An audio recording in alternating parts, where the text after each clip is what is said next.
Ever wondered why your 5-star cruise fantasy would have turned into a 5-plague nightmare the moment you docked in medieval Portugal? Stick around. By the end of today, you'll be thanking modern plumbing, vaccines, and the sweet absence of feudal lords charging breeding taxes. Welcome to Why You Wouldn't Last a Day in a Medieval Port City in Portugal. Grab a seat, but maybe not too close to the harbour. Trust me, the smell alone could knock a modern nose into next Tuesday. Chapter 1. The Stench of Progress. Dawn breaks over Portus Cale and our protagonist João hookhand. Silveira is already knee-deep in what politely translates to medieval aromatherapy. Picture this. It's 1347, the sun's barely kissed the horizon, and João's hauling a barrel of salted cod that's been fermenting in its own juices for 3 months at sea. The smell? Imagine if a fish market married a morgue and honeymooned in a cheese cave. Bom dia, inferno, João mutters, his remaining 8 fingers wrestling with rope thicker than your wrist. Why the cheerful greeting? Because today's cargo includes a Flemish wool shipment that somehow absorbed every odour between Bruges and here. Wet sheep, tar, human sweat, and something suspiciously resembling decomposed rat. Enter Inês, our teenage spice runner, who bounds over with the energy of someone who hasn't yet realised her life expectancy peaked at birth. She's clutching a leather satchel of precious cinnamon bark, worth more per ounce than silver, and her job is simple: get it to the warehouse before the Atlantic humidity turns it into expensive sawdust. João, she calls, dodging a stream of questionable brown liquid flowing from the fish processing area. The Genoese captain says his pepper cargo is slightly damp. Should I be worried? João's sarcastic laugh echoes across the dock. Slightly damp pepper in Portugal? That's like being slightly pregnant with twins, Menina. Here's where things get fascinatingly medieval. There's no refrigeration, no preservatives beyond salt, and no concept that bacteria exist. Every spice, every grain, every piece of cloth is basically playing Russian roulette with decay. The merchant's solution? Pray harder and sell faster. Quality control involved sniffing cargo and hoping your nose doesn't fall off. Dark fact break, that slightly damp pepper Inês mentioned? It's probably already crawling with weevils, mould spores and microscopic passengers that would make a medieval plague doctor weep. But hey, it's still worth a peasant's annual wages, so into the warehouse it goes. As João wrestles another barrel, we witness the magnificent inefficiency of medieval logistics. No forklifts, no conveyor belts, just human backs, rope, and a prayer to St. Christopher that nobody drops the wine shipment. Each barrel weighs roughly 200 pounds, and João's daily quota? 40 barrels. Do the math, and you'll understand why medieval dock workers looked like they could wrestle bears and occasionally had to. You know what I love about this job? João grunts, heaving a container of olive oil. The job security. There's always another ship, always another cargo, and always another noble taking his cut. His tone drips with more sarcasm than the dock drips with, well, everything else. Enter criticism mode. Medieval Portugal's taxation system was basically organised theft with religious blessing. Every ship paid portagem, port tax, anchoragem, anchor tax, Dizimo tithe, and whatever creative levy the local count invented that morning. João watches Count Afonso's tax collectors circle like well-dressed vultures, calculating their percentage while he does the actual work. The humour gets darker when you realise these aren't just arbitrary taxes, they're survival strategies. Medieval nobles were essentially protection rackets with better costumes. Pay us, or pirates might accidentally discover your unguarded ship. Coincidentally, the Count's cousin happens to run the local pirate crew. Inês discovers the morning's entertainment, a Moroccan merchant arguing with customs about his silk shipment. The officer claims the fabric is suspiciously soft and therefore must be taxed as a luxury. The merchant counters that it's aggressively coarse and should qualify for the rough goods rate. Medieval bureaucracy, where fabric texture determines your tax bracket. Meanwhile, the real danger lurks in every shadow. That innocent-looking grain shipment from Sicily. It's hosting a convention of rats who've been munching their way across the Mediterranean, picking up every disease from Constantinople to Cordoba. Medieval ports weren't just trade hubs. They were biological weapon distribution centres, and nobody had figured out the connection yet. Survival tip for time travellers: if you hear scratching in the cargo hold, it's not the ship settling. It's dinner guests who overstayed by several plagues. As the morning progresses, João and Inês demonstrate why medieval workers had the life expectancy of mayflies. No safety regulations, no workers' compensation, and if you complained about working conditions, the local priest reminded you that suffering builds character and gets you closer to heaven. Ready for the next brutal reality? João asks, wiping sweat with his abbreviated hand. Wait until you meet our healthcare system. Spoiler alert, it involves leeches, prayers, and creative interpretations of anatomy. High noon in Portus Cale, and our dynamic duo is about to get a crash course in medieval epidemiology, which is like regular epidemiology, but with more praying and significantly more dying. João's hauling what appears to be a perfectly innocent barrel of grain from Alexandria when he notices something peculiar. It's moving. Inês, he bellows across the dock. Come witness the miracle of self-loading cargo. She scurries over, still clutching her precious cinnamon, and peers at the barrel. What they're observing, dear time travellers, is basically a medieval biological warfare demonstration. That grain isn't just infested with rats.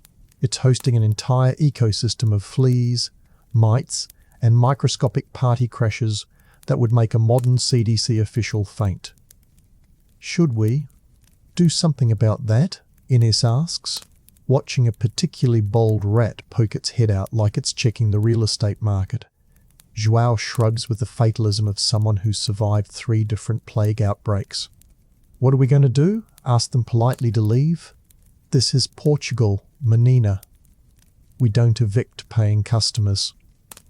Here's the fascinatingly horrific part. Medieval ports had zero concept of quarantine that actually worked. Their version involved priests sprinkling holy water on cargo while muttering Latin prayers. Spoiler alert, Yersinia Pestis doesn't speak Latin, and it's notably immune to religious persuasion. Enter our morning's entertainment, a Venetian merchant captain stumbling off his ship, looking like death warmed over twice. He's got that telltale medieval pallor, not the fashionable aristocratic kind, but the my liver is staging a rebellion variety. The port's official response? A monk waves some incense in his general direction and declares him spiritually cleansed. Brilliant medical protocol, João mutters, rolling his eyes so hard they nearly fall out. Nothing cures plague like aromatic smoke and wishful thinking. The dark comedy intensifies when you realise this scene repeats daily. Every ship brings new diseases, and the port's medical response team consists of one semi-literate barber surgeon who thinks bloodletting cures everything from headaches to broken bones. His diagnostic process? Check if you're breathing. If yes, you need more leeches. If no, clearly you didn't have enough faith. Critical observation: medieval medical theory operated on the revolutionary principle that the human body contained 4 humours: blood, phlegm, yellow bile, and black bile. Disease meant these were imbalanced, so the cure involved removing the excess humour, usually blood. Always blood, actually. Medieval doctors were basically vampires with medical degrees from the University of making stuff up. Inês watches a group of sailors disembarking from a North African trader, and her entrepreneurial teenage brain kicks in. Those men look wealthy. Should I try selling them some ginger for their whatever that green stuff coming out of their mouths is? That green stuff is their breakfast making a return journey, João explains with the patience of someone who's seen every possible way the human body can malfunction. And if you get close enough to sell them anything, you'll be joining their digestive rebellion by evening. The systematic brilliance of medieval ignorance becomes apparent as we watch the port's daily routine. Sick sailors mix freely with healthy locals. Contaminated cargo sits next to fresh food. Rats run freely between grain stores and living quarters. It's like someone designed a plague-spreading laboratory and called it a commercial hub. Sarcasm break. If you're wondering why medieval people didn't just wash their hands, congratulations, you've identified the entire problem. They believed diseases came from bad air, miasma theory, so their prevention strategy involved wearing aromatic herbs and hoping for favourable winds. Hand washing, that's what servants were for. Our educational moment comes when a group of pilgrims arrives from Santiago de Compostela, and they're carrying more than just religious fervour. One fellow is sporting what appears to be medieval acne, but João recognises it immediately. Smallpox, he whispers to Inês. Watch how the monks handle this medical emergency. The response? They sprinkle the pilgrims with holy water, offer them some wine, alcohol being the medieval answer to everything, and direct them to the cathedral for healing prayers. No isolation, no medical examination, no attempts to prevent spread, just holy water and a hearty good luck with that. Meanwhile, the economic engine keeps churning. Diseased or not, cargo must move. Taxes must be collected. The Count still wants his percentage, plague or no plague. Medieval capitalism operated on the principle that money doesn't get sick, a theory that worked great until the entire labour force started dying. Inês, displaying the optimism that only teenagers and people who've never lived through a pandemic can muster, asks, "What's the worst that could happen?" João's response is pure medieval wisdom. "Well, menina, last time someone asked that question, we got the Black Death, and it killed half of Europe. But hey," he gestures at the bustling, contaminated port, "at least property values went down." The segment's brutal punchline, in 1347, exactly this scenario played out. Ships from the east brought the plague to European ports, and medieval medical knowledge proved about as effective as using a butterfly net to stop a tsunami. The only difference between then and our fictional day? We haven't reached the part where bodies pile up faster than gravediggers can work. Chapter 2. Medieval Justice. Swift, public, and absolutely mental, mid-afternoon in Portus Cale, and the entertainment is about to begin. No, not a travelling minstrel show. Something far more medieval, public execution day. João and Inês have front-row seats to what passes for law and order. In 1347, which is basically justice. Designed by people who thought due process was a fancy French dish. "Look alive, Inês," João calls, pointing toward the town square where a crowd is gathering. "Time for today's educational programming. The Count's got himself a thief to deal with."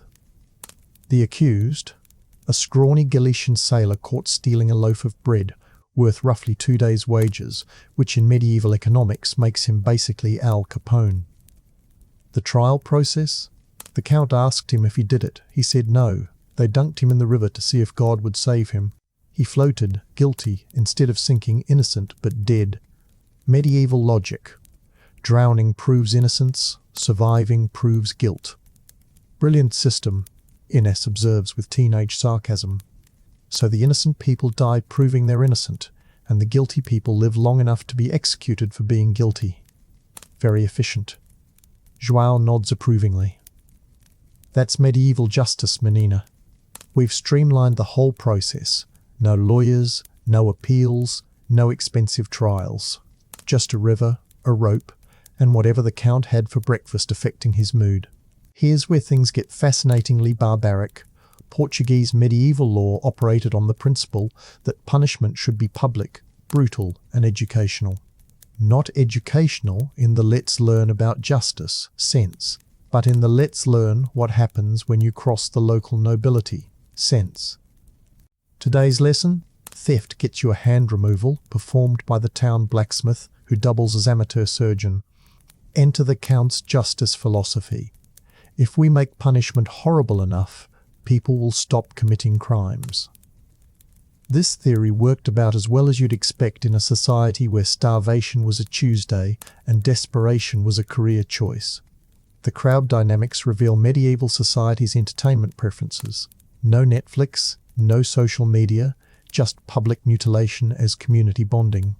Families bring children to watch, vendors sell snacks, and local priests offer running commentary about divine justice, while secretly placing bets on whether the accused will faint before or after the cutting starts.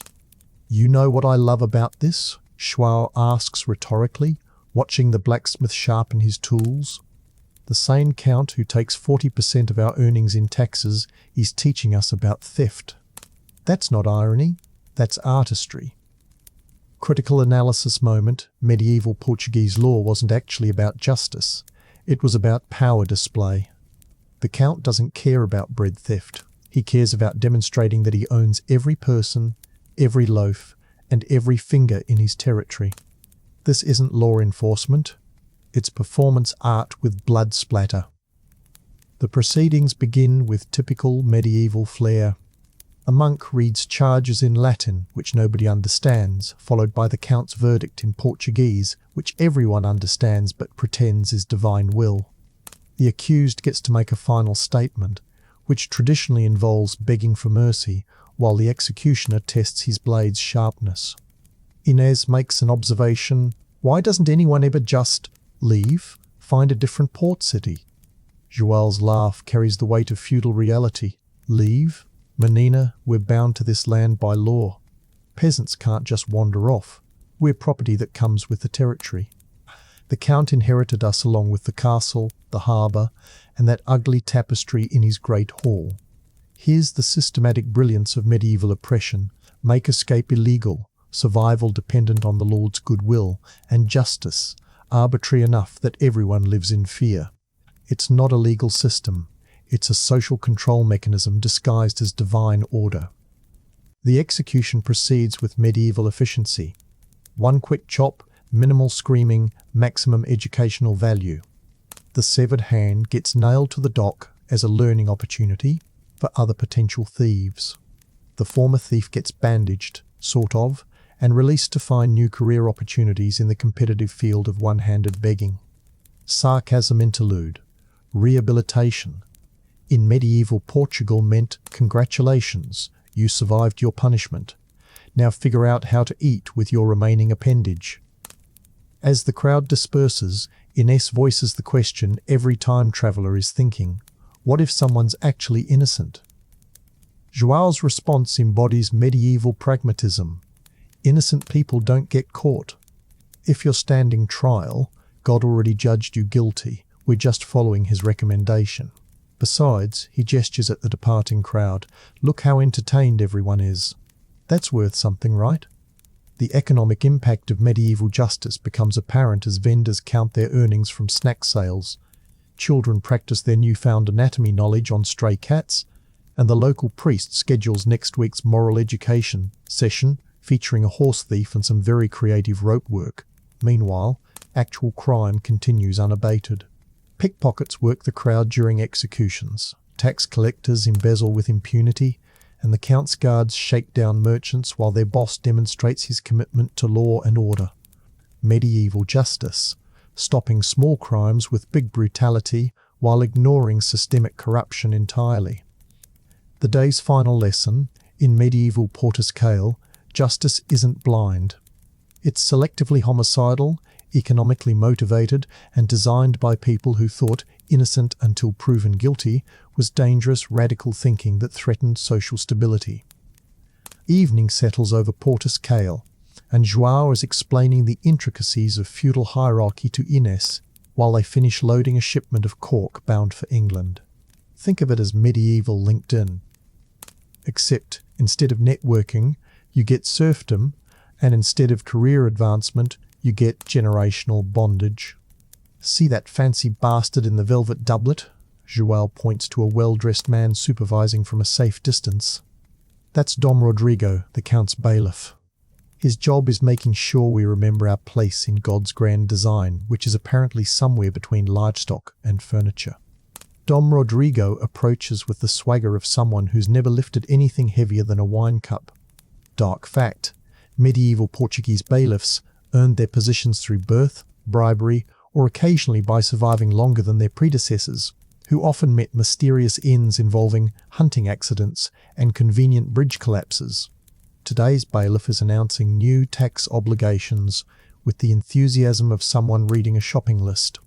By order of his lordship Count Afonso, Dom Rodrigo proclaims, unrolling a parchment longer than a confession scroll, All dock workers shall provide additional services, 1 day weekly maintenance on the castle moats, plus emergency duty during harvest season at no additional compensation. The Pyramid of Despair. Inês whispers to João, "How does this whole system even work?" João's explanation comes with the weary patience of someone born into a rigged game. Simple, menina. God sits at the top, followed by the king, then counts, then knights, then merchants, then craftsmen, then us. And somewhere below us are the farm animals, though they get better housing. Dark fact, medieval Portuguese serfs had fewer legal rights than the count's hunting dogs, who at least got regular meals and veterinary care when injured.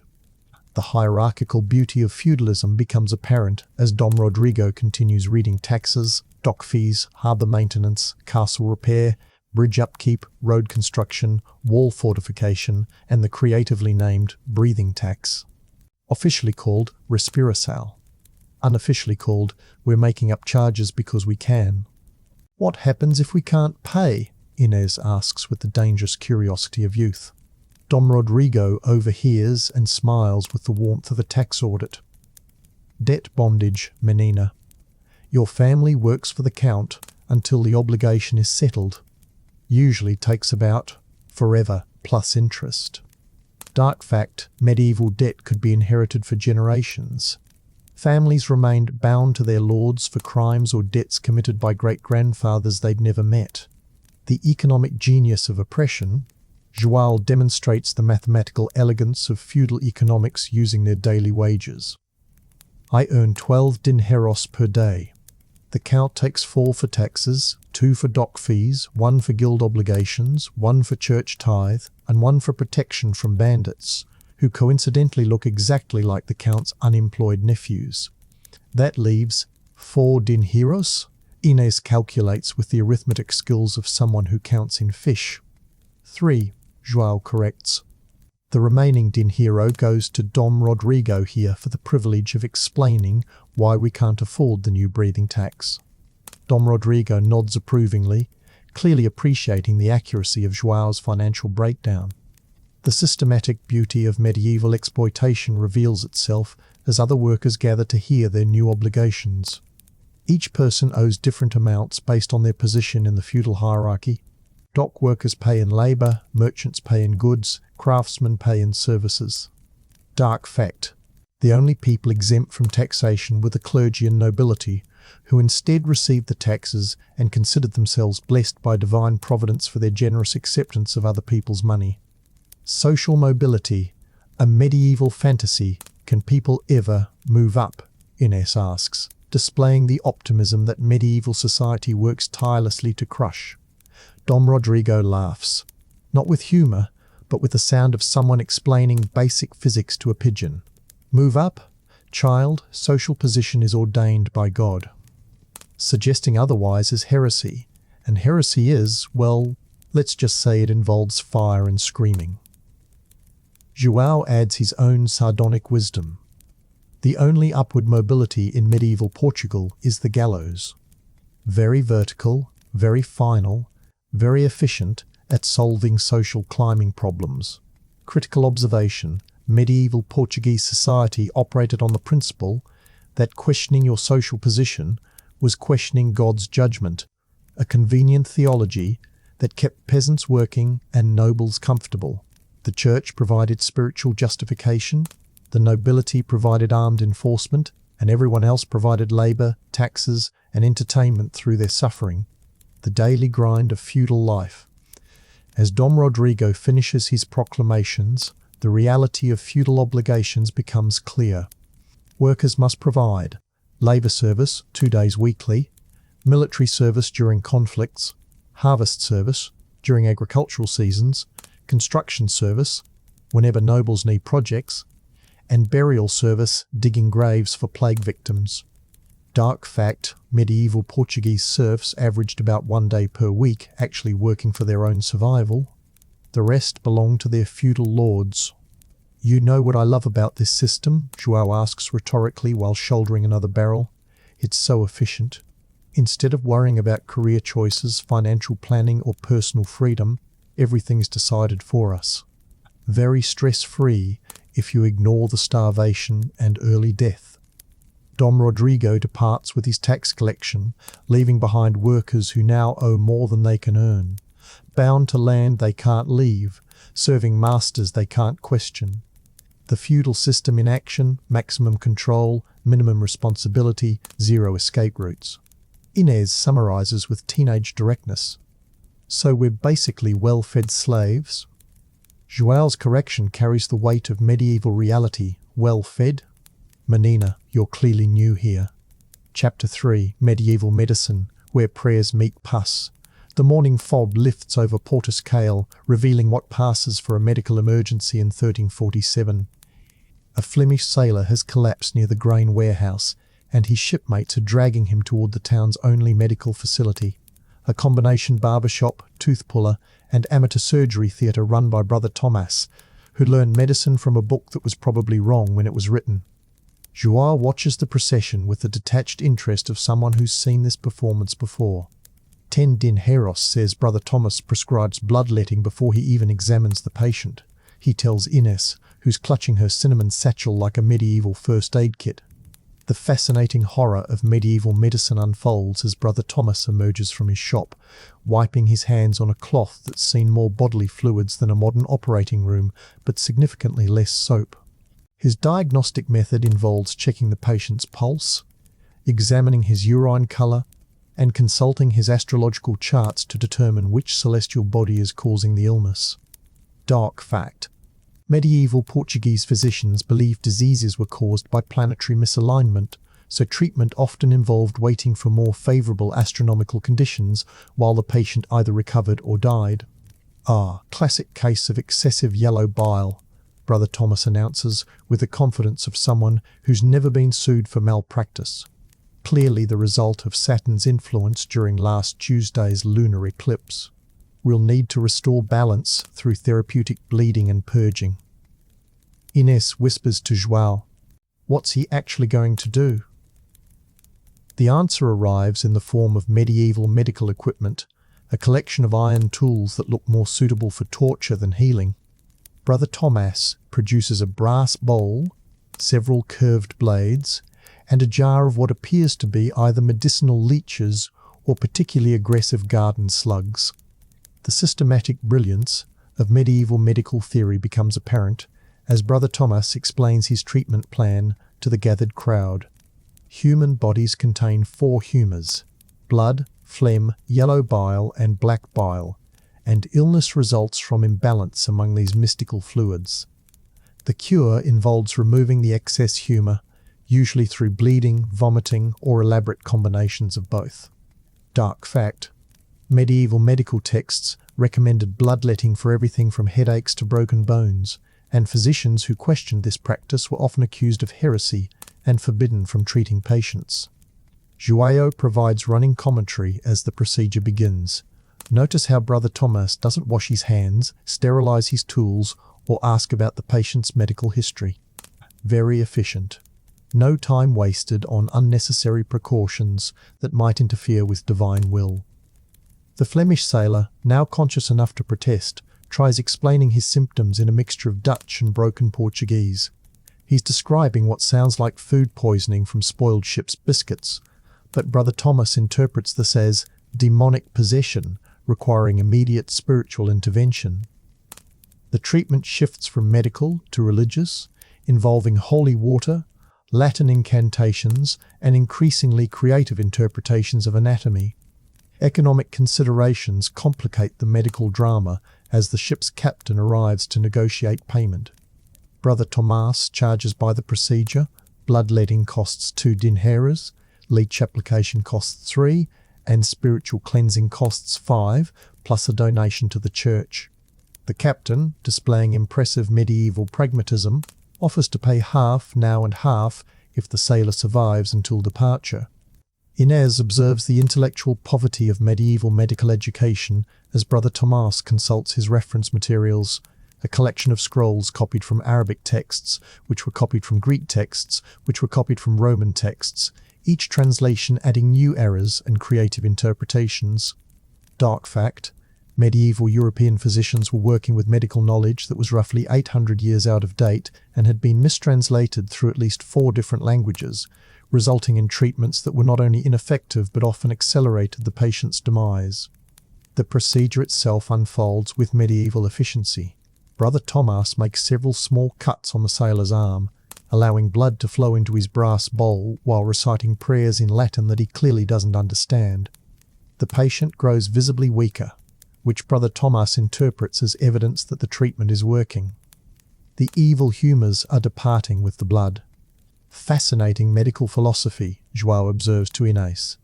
The sicker the patient becomes during treatment, the more successful the cure is considered. It's like measuring a boat's seaworthiness by how quickly it sinks.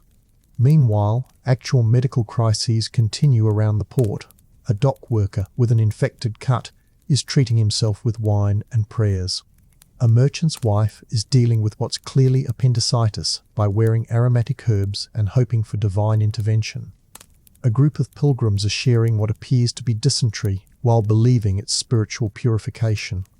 Dark fact: medieval Portugal had 1 physician per approximately 10,000 people, and most of those physicians had received their training from books rather than actual medical practice, resulting in mortality rates that often exceeded the diseases they were treating. The Flemish sailor's condition deteriorates as Brother Thomas continues his therapeutic bleeding.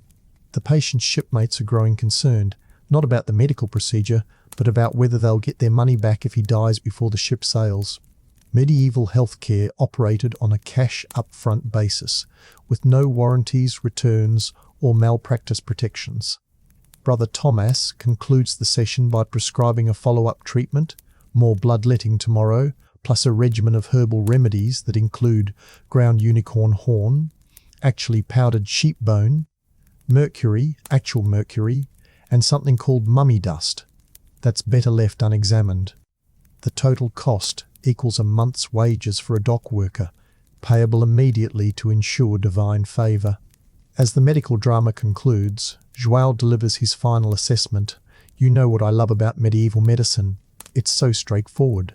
Either God wants you to live, or he doesn't. Brother Thomas just speeds up the decision-making process. The Flemish sailor is carried back to his ship, significantly weaker but spiritually cleansed according to medieval medical standards. Whether he survives the voyage depends less on Brother Thomas's treatment than on whether his shipmates remember to keep feeding him. Lunchtime in Portus Cale brings the daily gastronomic adventure that modern health inspectors would classify as biological warfare.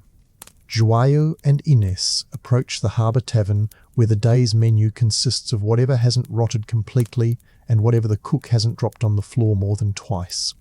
The establishment's motto, carved into a wooden sign above the door, reads, "Coma or mora, eat or die," which customers interpret as either motivational or prophetic depending on their survival instincts.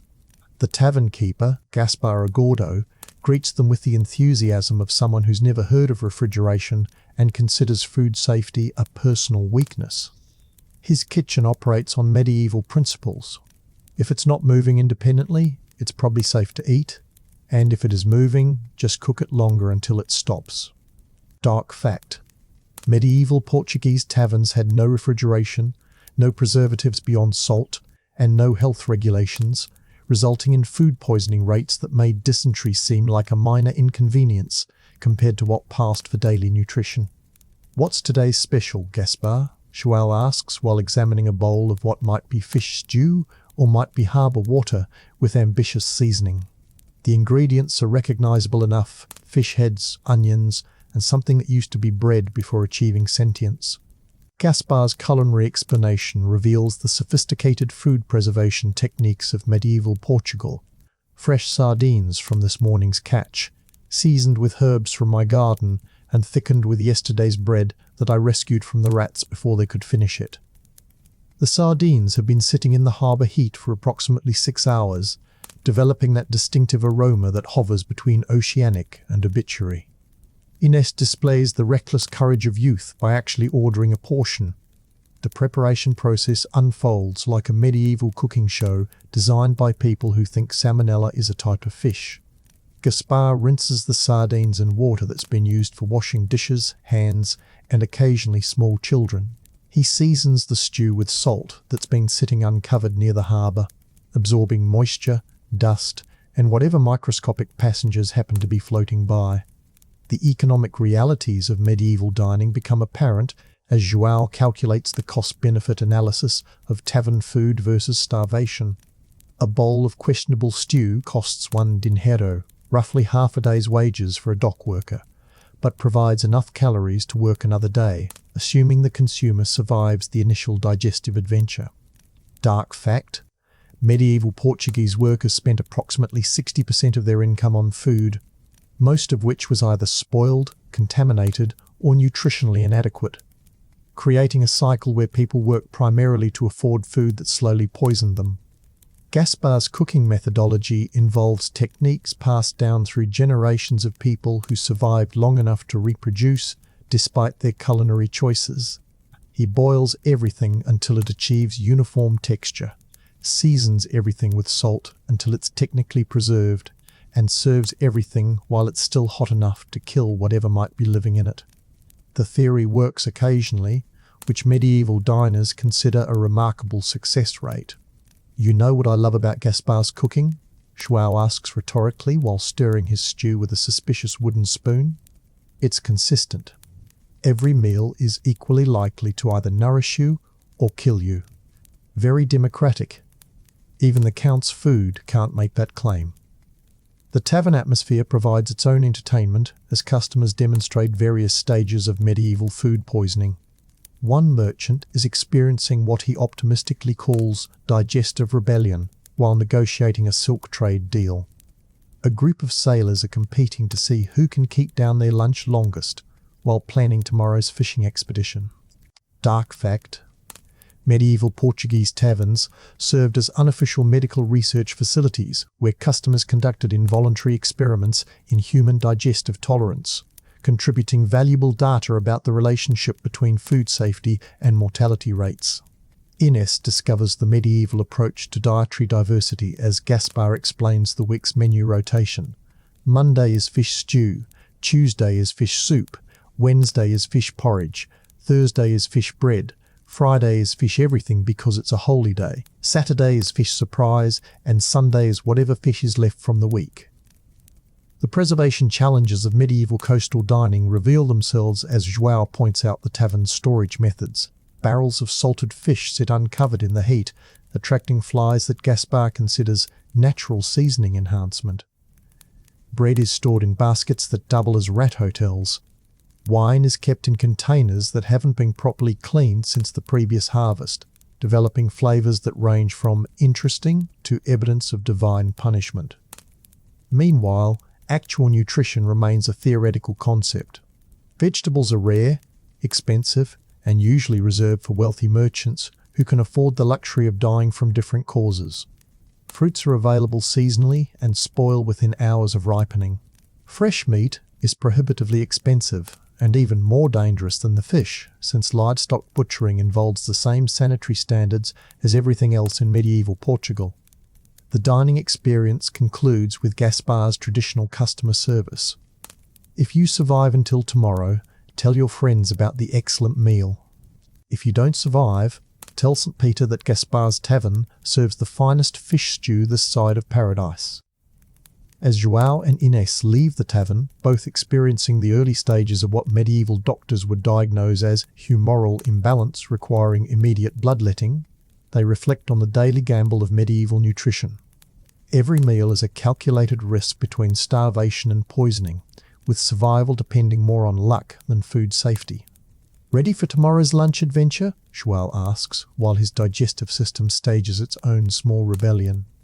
Inês, displaying the optimism that only teenagers and people with iron stomachs can maintain, responds, "Sure, but maybe we should try the fish soup instead."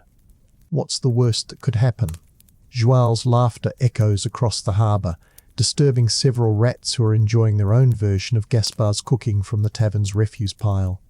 Medieval dining, where every meal is an adventure, and every adventure might be your last. Chapter 4. Waterfront Roulette. Night creeps over Portus Cale with the subtlety of a tax collector, and the harbour transforms from noisy marketplace to full-blown carnival of danger. Lanterns sway on creaking masts, casting strobe-light shadows that make every rope coil look like a lurking serpent. João hook hand. Silveira is finishing a double shift, palms roar, when distant bells start clanging a staccato alarm. That rhythm means only one thing: an unmarked ship slipping into the estuary without paying docking fees. Otherwise known as pirates doing the medieval version of duty-free shopping. Piracy isn't a romantic Johnny Depp daydream here. It's the Iberian League of extra-violent gentlemen. Moorish corsairs raid the coast all summer, Basque privateers swing by in autumn, and the occasional English adventurer pops down for training exercises. Merchants calculate the odds of safe arrival the same way gamblers eyeball dice, pray, spit 3 times, and hope Saturn isn't in retrograde. According to port records, scribbled ledgers that double as fire kindling, roughly 1 in 5 cargoes simply vanish somewhere between Cape Finisterre and Lisbon. Vanishing, in this context, is shorthand for crews chained in North African slave markets or stripped naked and set adrift on planks thin enough to serve as ironic toothpicks. Insurance exists, but only in the creative sense. A lender fronts you cash at 30% interest. If the cargo sinks or pirates nick it, you default.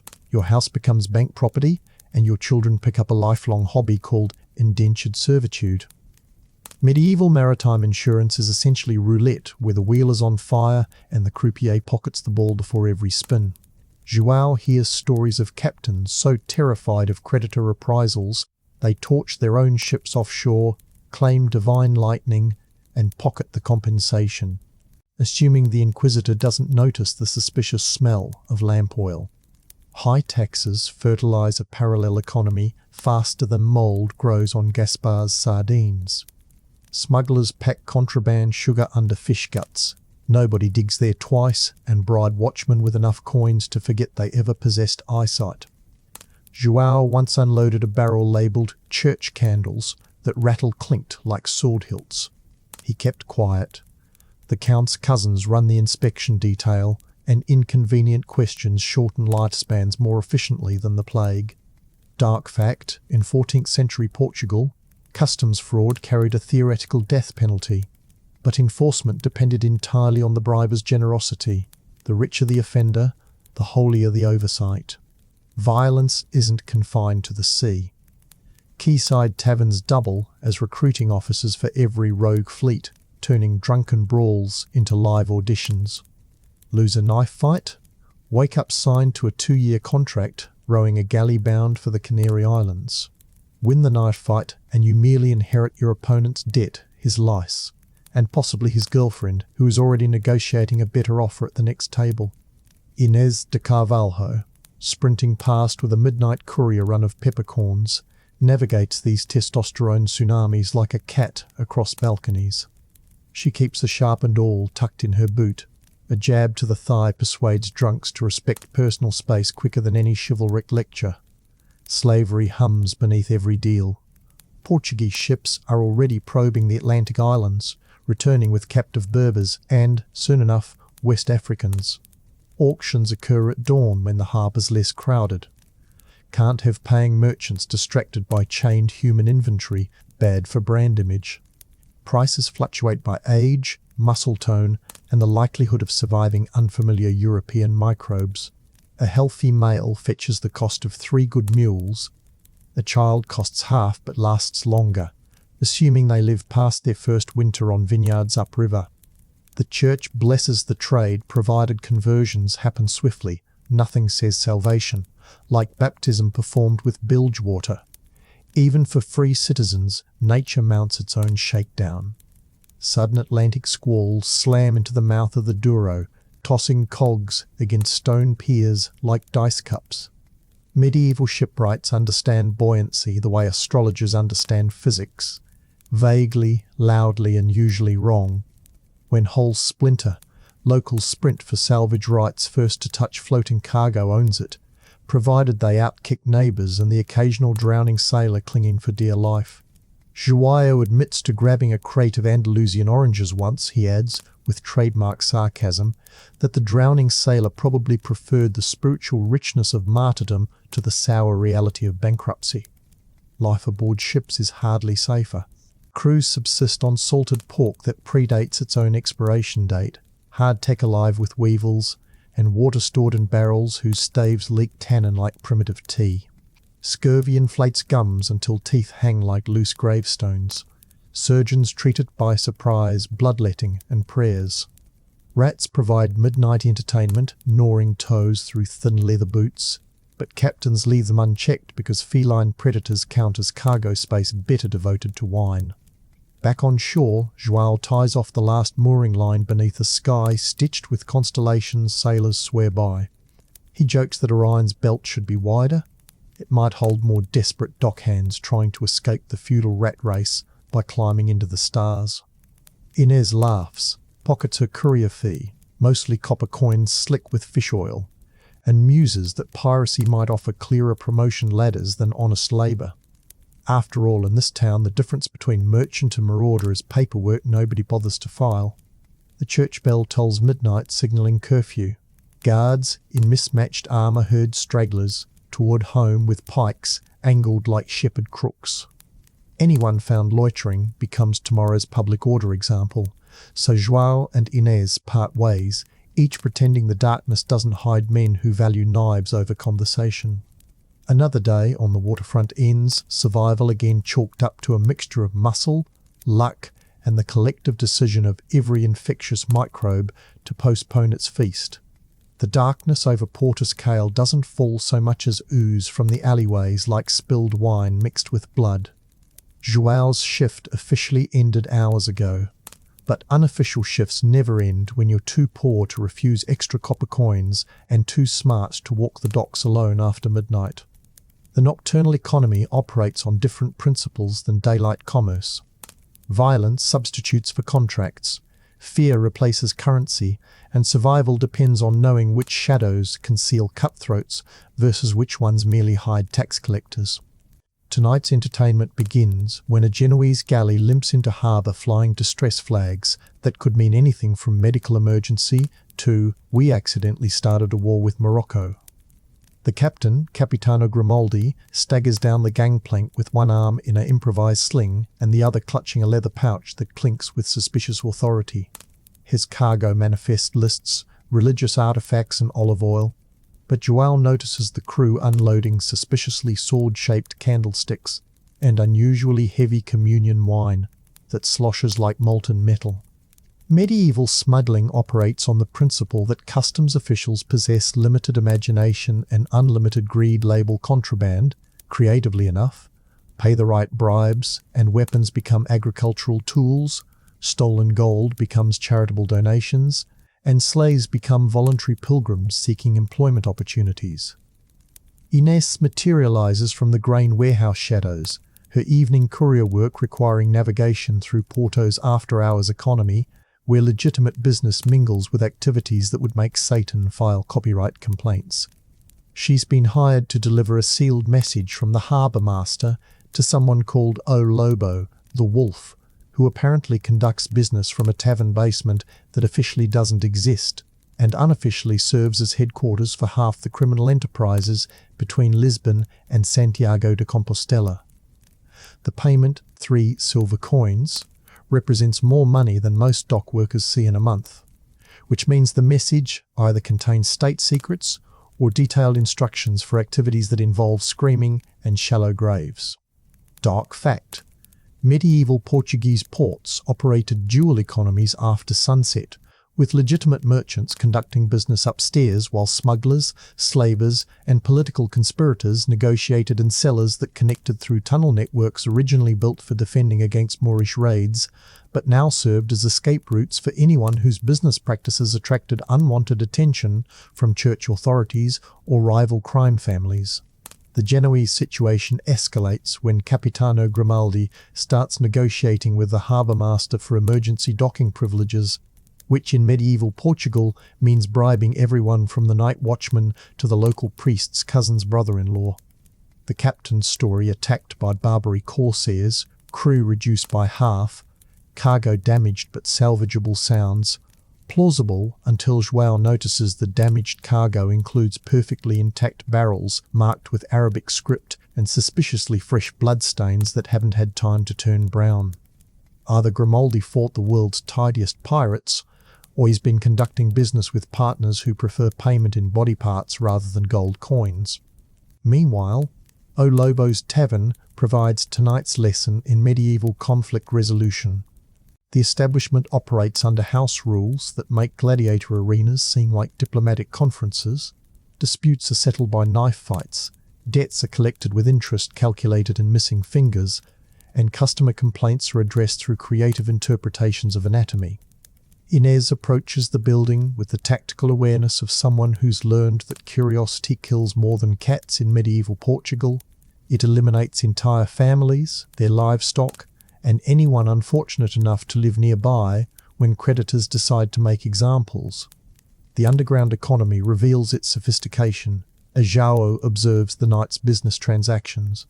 Moorish gold changes hands for Christian slaves. Flemish weapons trade for Portuguese wine. Information about merchant shipping schedules sells for enough silver to buy a small vineyard. Everyone operates under the assumption that tomorrow's hangings will eliminate today's witnesses, creating a business environment where honesty is not just discouraged, but potentially fatal. Honour among thieves exists only in the sense that dishonouring the wrong thief results in educational demonstrations involving hot iron and creative screaming.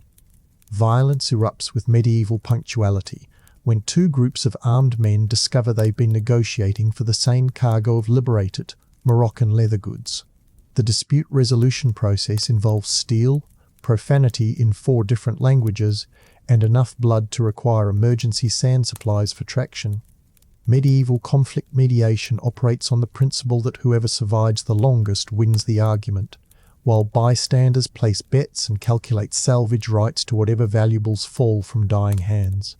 João observes from a safe distance, noting that even medieval gang warfare operates more efficiently than the official justice system. Verdicts are immediate, appeals are discouraged, and court costs are limited to weapon maintenance.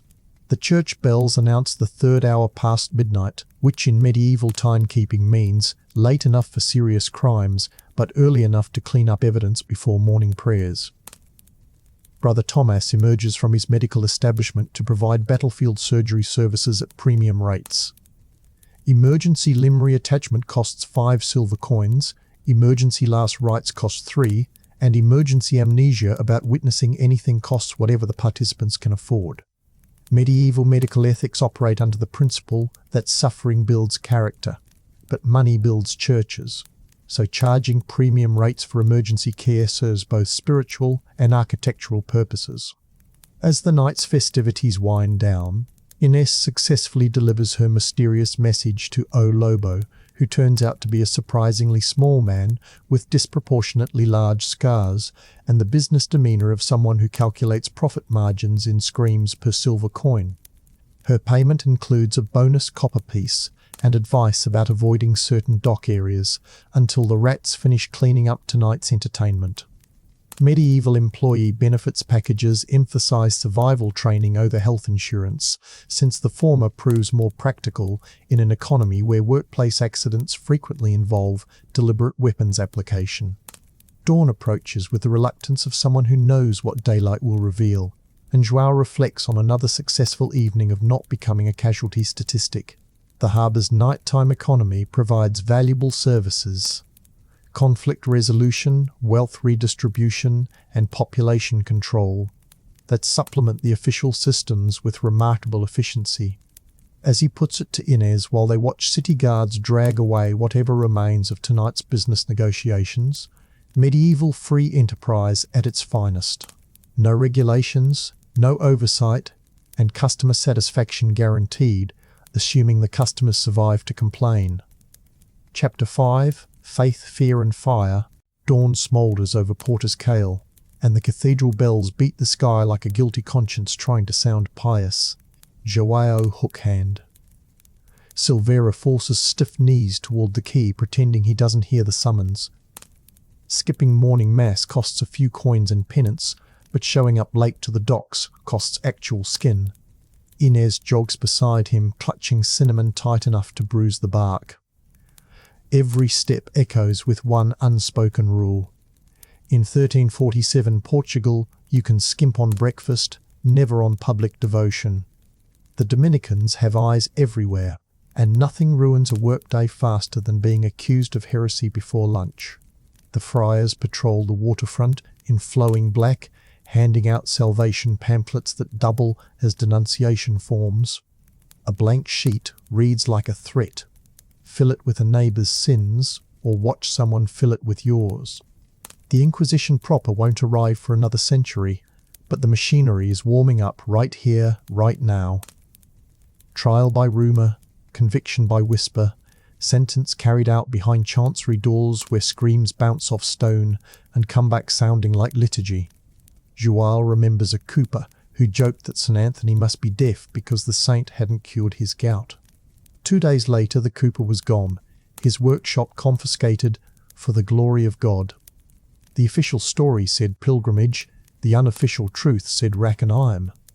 Inside the cathedral, incense masks the odour of fish guts and sewage, turning collective poverty into something that smells faintly of heaven and mostly of burning herbs.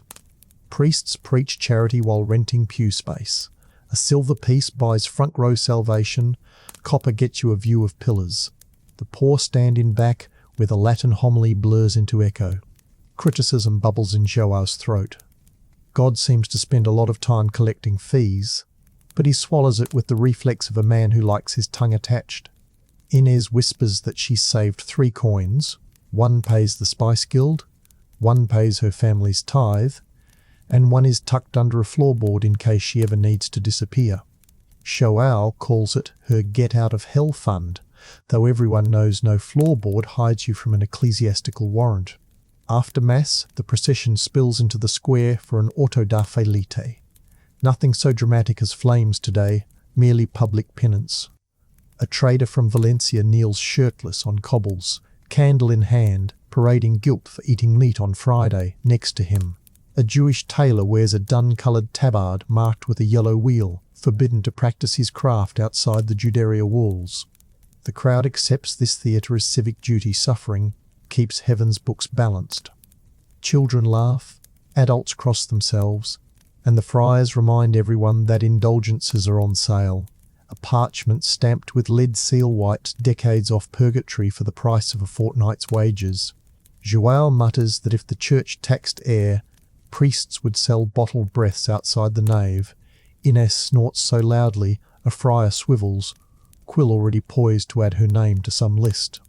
They retreat to the docks, where a newly anchored cog unloads crates stamped with the cross of the Knights of Santiago. Officially, the cargo is relics and alms for the poor. Unofficially, it's contraband sugar from Madeira, taxable only once we pretend it's sanctified. Everyone plays along. Dock workers kiss the crate, nobles bless it, scribes note a weight that magically subtracts 3 barrels, and the church thanks heaven for profitable miracles. This cosy triangle crown, crozier, coin keeps Portus Cale humming even as half the populace limps, coughs, or prays for a next life that doesn't smell like the first. Mid-morning, Brother Rui the Inquisitor shows up in a robe so white it might blind sinners into confession. He's a walking bureaucracy with sandals, carrying lists of prohibited books and acceptable hairstyles. His favourite pastime is quizzing foreigners on doctrine. Wrong answer earns a pilgrimage to the bishop's dungeon for clarification. João once witnessed him debate a Castilian merchant about the Trinity, until the merchant agreed to donate a mass-load of wool for the sake of theological harmony. Proof that even dogma negotiates if the bribe's big enough. A hush sweeps the quay when sailors escort a North African captive ashore, wrists manacled, eyes blazing defiance.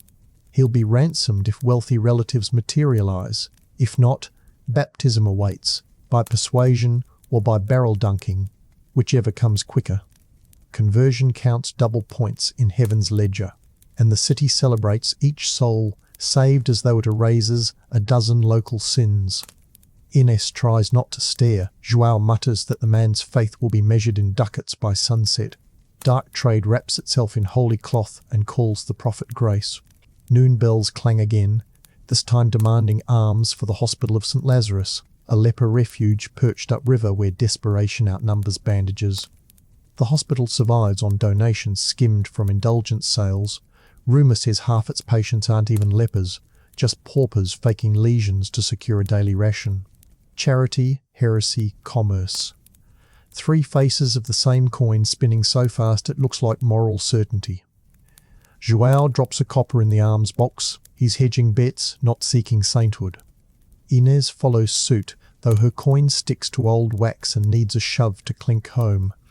Heavenly ledgers, like earthly ones, apparently jam without proper lubrication. By mid-afternoon the cathedral square empties, but fear lingers like incense.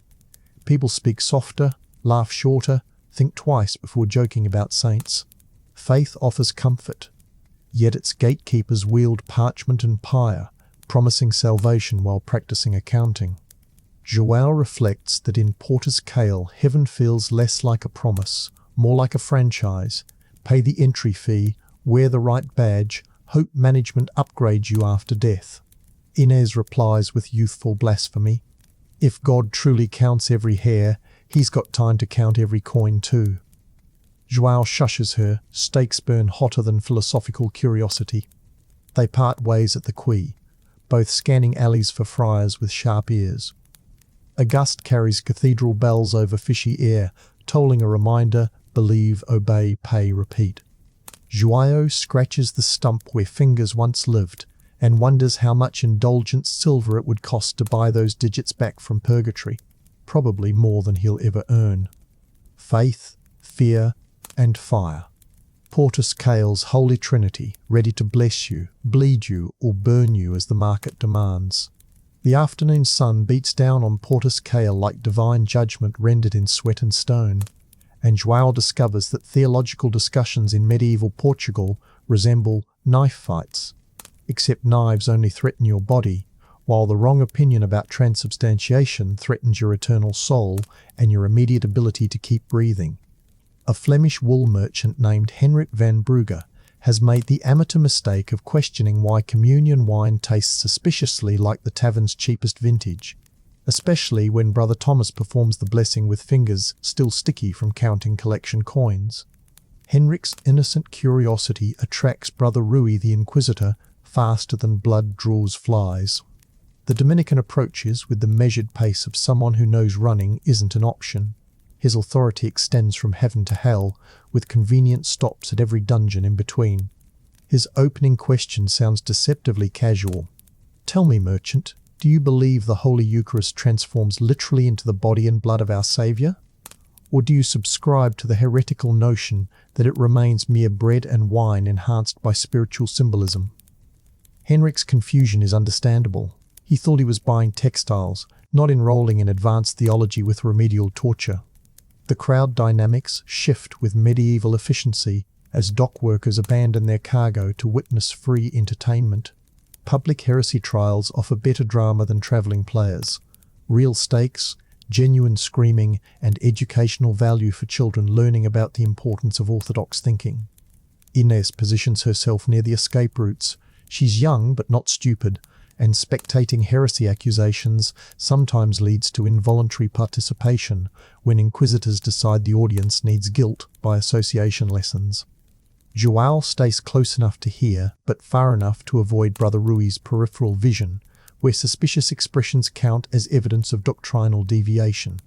Henrik attempts damage control with the diplomatic skills of someone who's never encountered weaponized theology. Brother, I merely wondered about the practical aspects of transubstantiation logistics. Does the transformation occur during the blessing ceremony, or does it require specific storage conditions afterward? His commercial mindset seeks technical specifications for spiritual mysteries, which Brother Rui interprets as either profound stupidity or calculated blasphemy. Medieval inquisitors prefer the latter interpretation. Stupidity doesn't justify confiscating merchant assets for the glory of God. The theological examination proceeds with the methodical precision of someone who's perfected the art of extracting confessions through creative question design.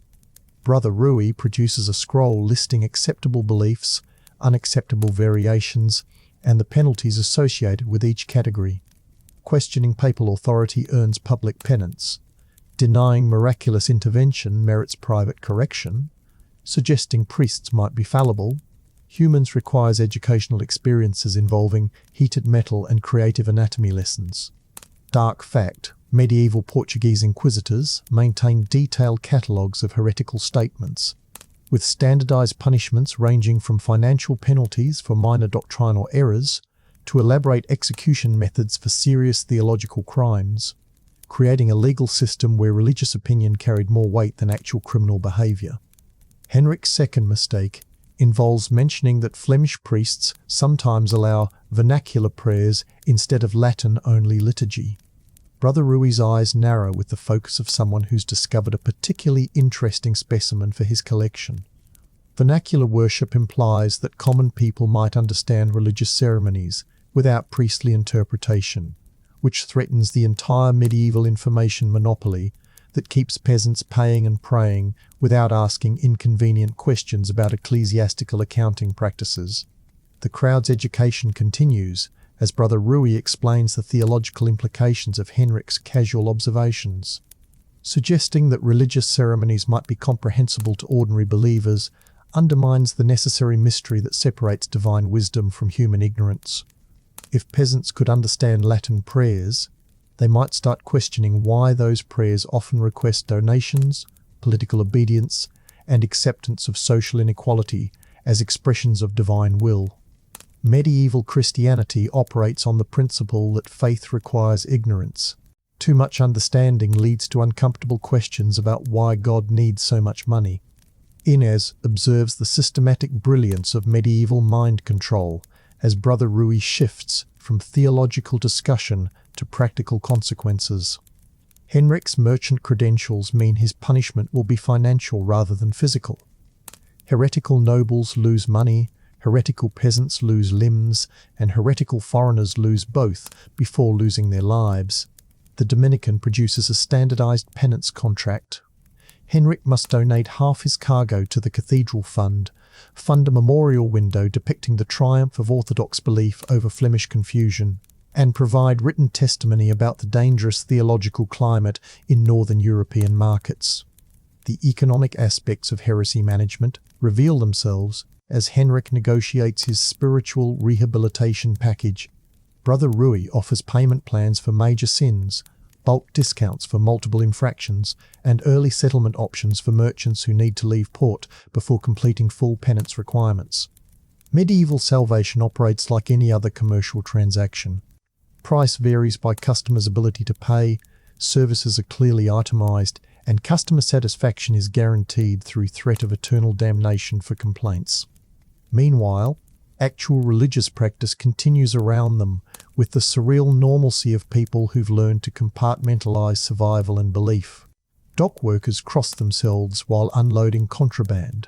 Merchants pray for safe passage while bribing customs officials, and priests bless cargo that everyone knows contains enough sins to populate a small hell. Faith and pragmatism coexist through careful attention to public appearances and private accounting.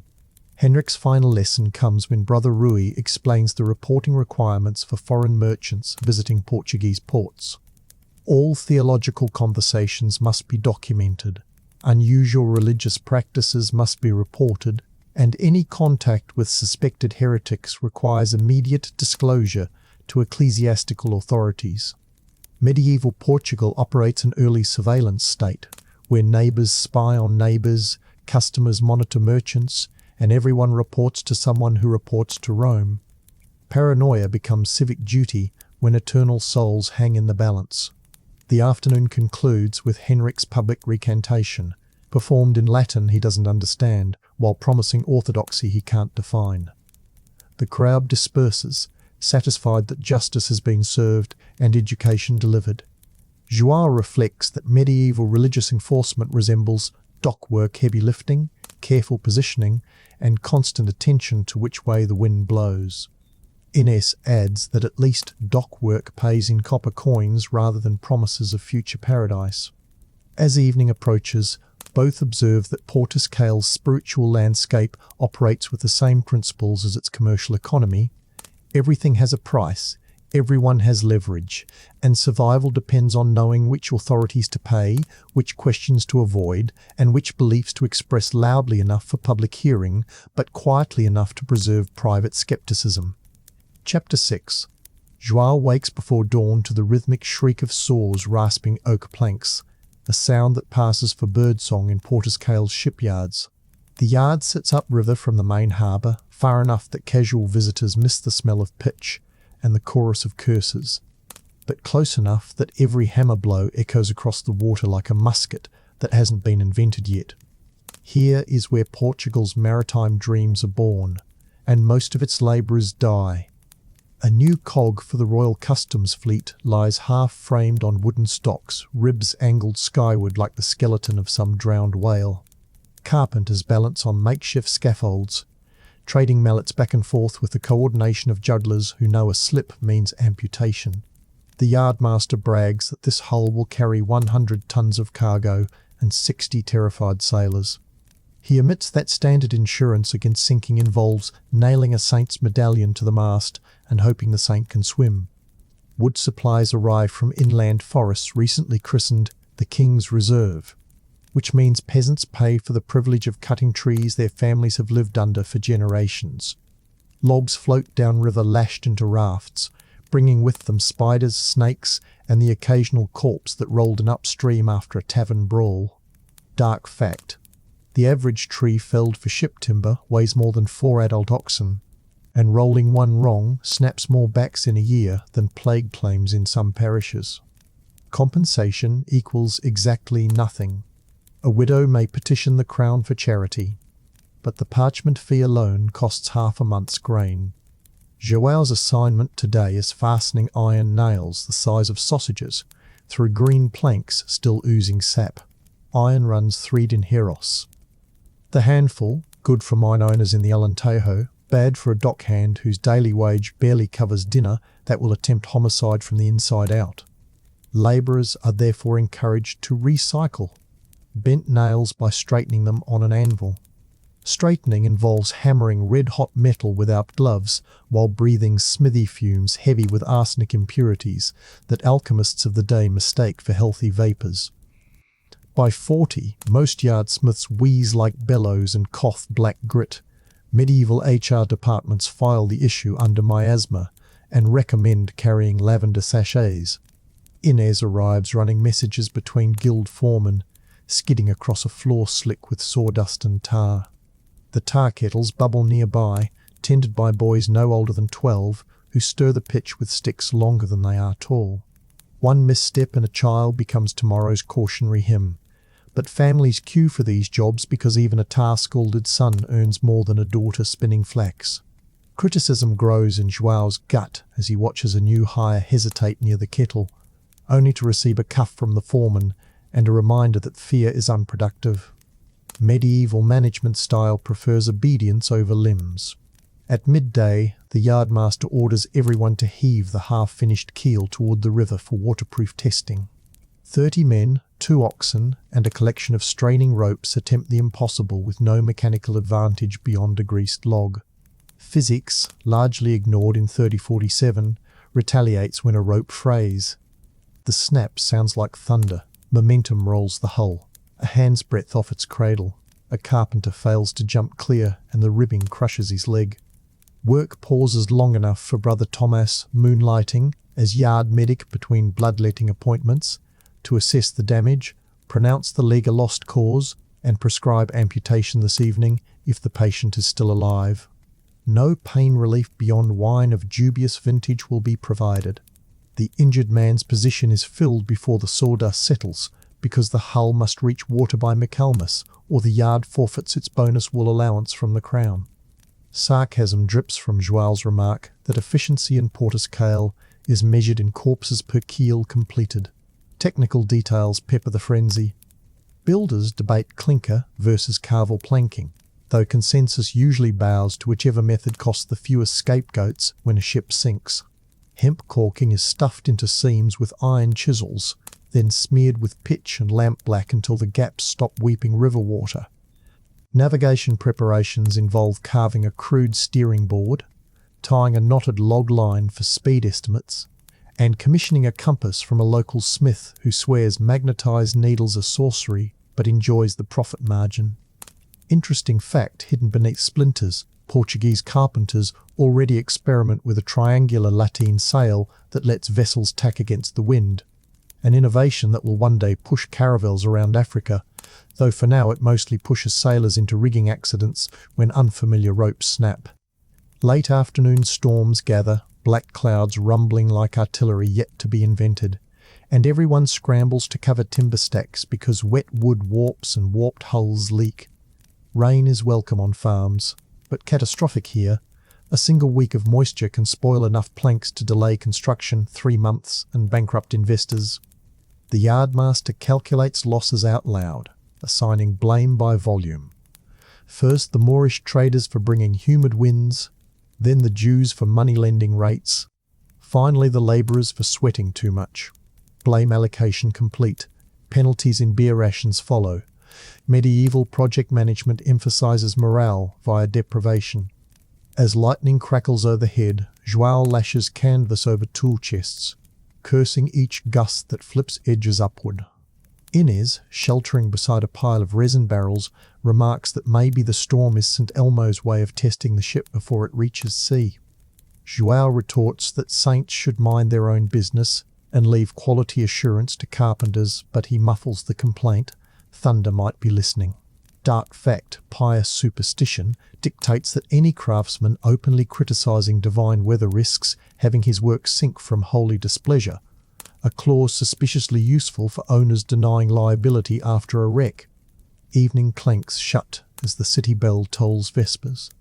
The half-built cog stands glistening under torchlight, ribs casting jail bar shadows across mud.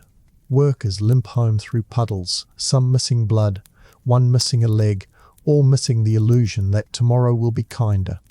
Wages are dispensed in clenched fists, copper coins stamped with a king's face more pristine than any labourer's future. João counts his pay, subtracts guild dues, church tithe and breathing tax, then pockets the remainder, enough for stale bread, rancid cheese, and a candle to ward off night spirits that hygiene and hunger haven't already invited inside. Inês asks whether ships feel pain while being born. João answers that maybe they do, but at least they get to leave this dock one day. Evening descends on the shipyard like a tax collector, inevitable, unwelcome, and certain to leave everyone poorer than before. João surveys the day's carnage: 3 crushed fingers, 1 severed thumb, 2 cases of tar poisoning, and the carpenter whose leg now resembles an accordion that's been stepped on by an ox. The yard's safety record reads like a medieval mortality table, except mortality tables assume people die of natural causes rather than workplace creativity gone wrong. Here, death comes from falling masts, exploding pitch kettles, and the occasional tool that achieves consciousness and decides to attack its user out of what can only be described as justified revenge. The tool situation reveals the sophisticated economics of medieval labour relations. A good hammer costs more than a worker earns in 6 months. A set of ship chisels represents a year's wages. A quality saw equals the price of a small house. Consequently, tools receive better medical attention than the people who wield them. Damaged equipment gets immediate repair from skilled craftsmen, while damaged workers get prayers from unskilled priests. João watches the yardmaster tenderly oil a bent adze while stepping over the carpenter whose leg is bending in directions. Legs weren't designed to explore. Medieval prioritization: replace tools, replace workers, but never simultaneously, because that would strain the budget. Quality control in Portuguese shipbuilding operates on principles that would make modern safety inspectors weep blood. The testing process involves floating the hull and observing whether water enters faster than it can be bailed out. If yes, add more pitch. If no, declare victory and start loading cargo. No stress testing, no structural analysis, just a maritime gambling system where the house always wins because the house stays on shore. João has watched 3 supposedly seaworthy vessels sink within sight of the harbour, taking their crews, cargo and passengers to meet St. Peter ahead of schedule. The official explanation always involves divine will, which coincidentally absolves shipbuilders of legal responsibility while maintaining their commercial reputations. Inês arrives with evening rations distributed by the guild bread that could double as building material, cheese aged beyond recognition, and wine that tastes like it was filtered through a stable. She's been calculating the mathematical relationship between workplace injuries and daily productivity, reaching conclusions that would impress modern actuaries if modern actuaries had to work with medieval mortality rates. According to her amateur accounting, the yard loses approximately 1 worker per week to accidents, disease, or what the foreman euphemistically calls career transitions, involving sudden vertical velocity changes. Replacement workers arrive at the same rate, creating a labour turnover system that operates with the efficiency of a meat grinder. The guild system provides worker protection through a complex network of mutual obligations that sound protective in theory and prove useless in practice. Members pay dues for accident coverage that pays survivors enough copper to buy candles for the funeral. Disability benefits include permission to beg outside the cathedral after Mass, assuming the disabled worker can demonstrate sufficient piety in missing limbs. Death benefits consist of a sung requiem and the privilege of having guild members carry your coffin, provided your family can afford the coffin. Medieval social security, comprehensive coverage for expenses that don't help the actual victims. Training procedures followed time-honoured traditions passed down through generations of workers who survived long enough to pass down anything. New apprentices learn by watching, practicing, and occasionally becoming object lessons for the next group of apprentices. The curriculum includes basic carpentry, advanced dodging, and postgraduate courses in bleeding control, using whatever clean cloth might be available, usually none. Master craftsmen share wisdom accumulated through decades of not dying. Never stand beneath suspended loads, never trust rope that's been used before, and never assume the gods aren't paying attention to your hubris. Dark fact: medieval Portuguese shipyard apprenticeships had mortality rates approaching 40%, with most deaths occurring during the first 6 months when new workers hadn't yet developed the paranoid reflexes necessary for survival among heavy machinery operated by people who learned safety procedures from previous accident victims.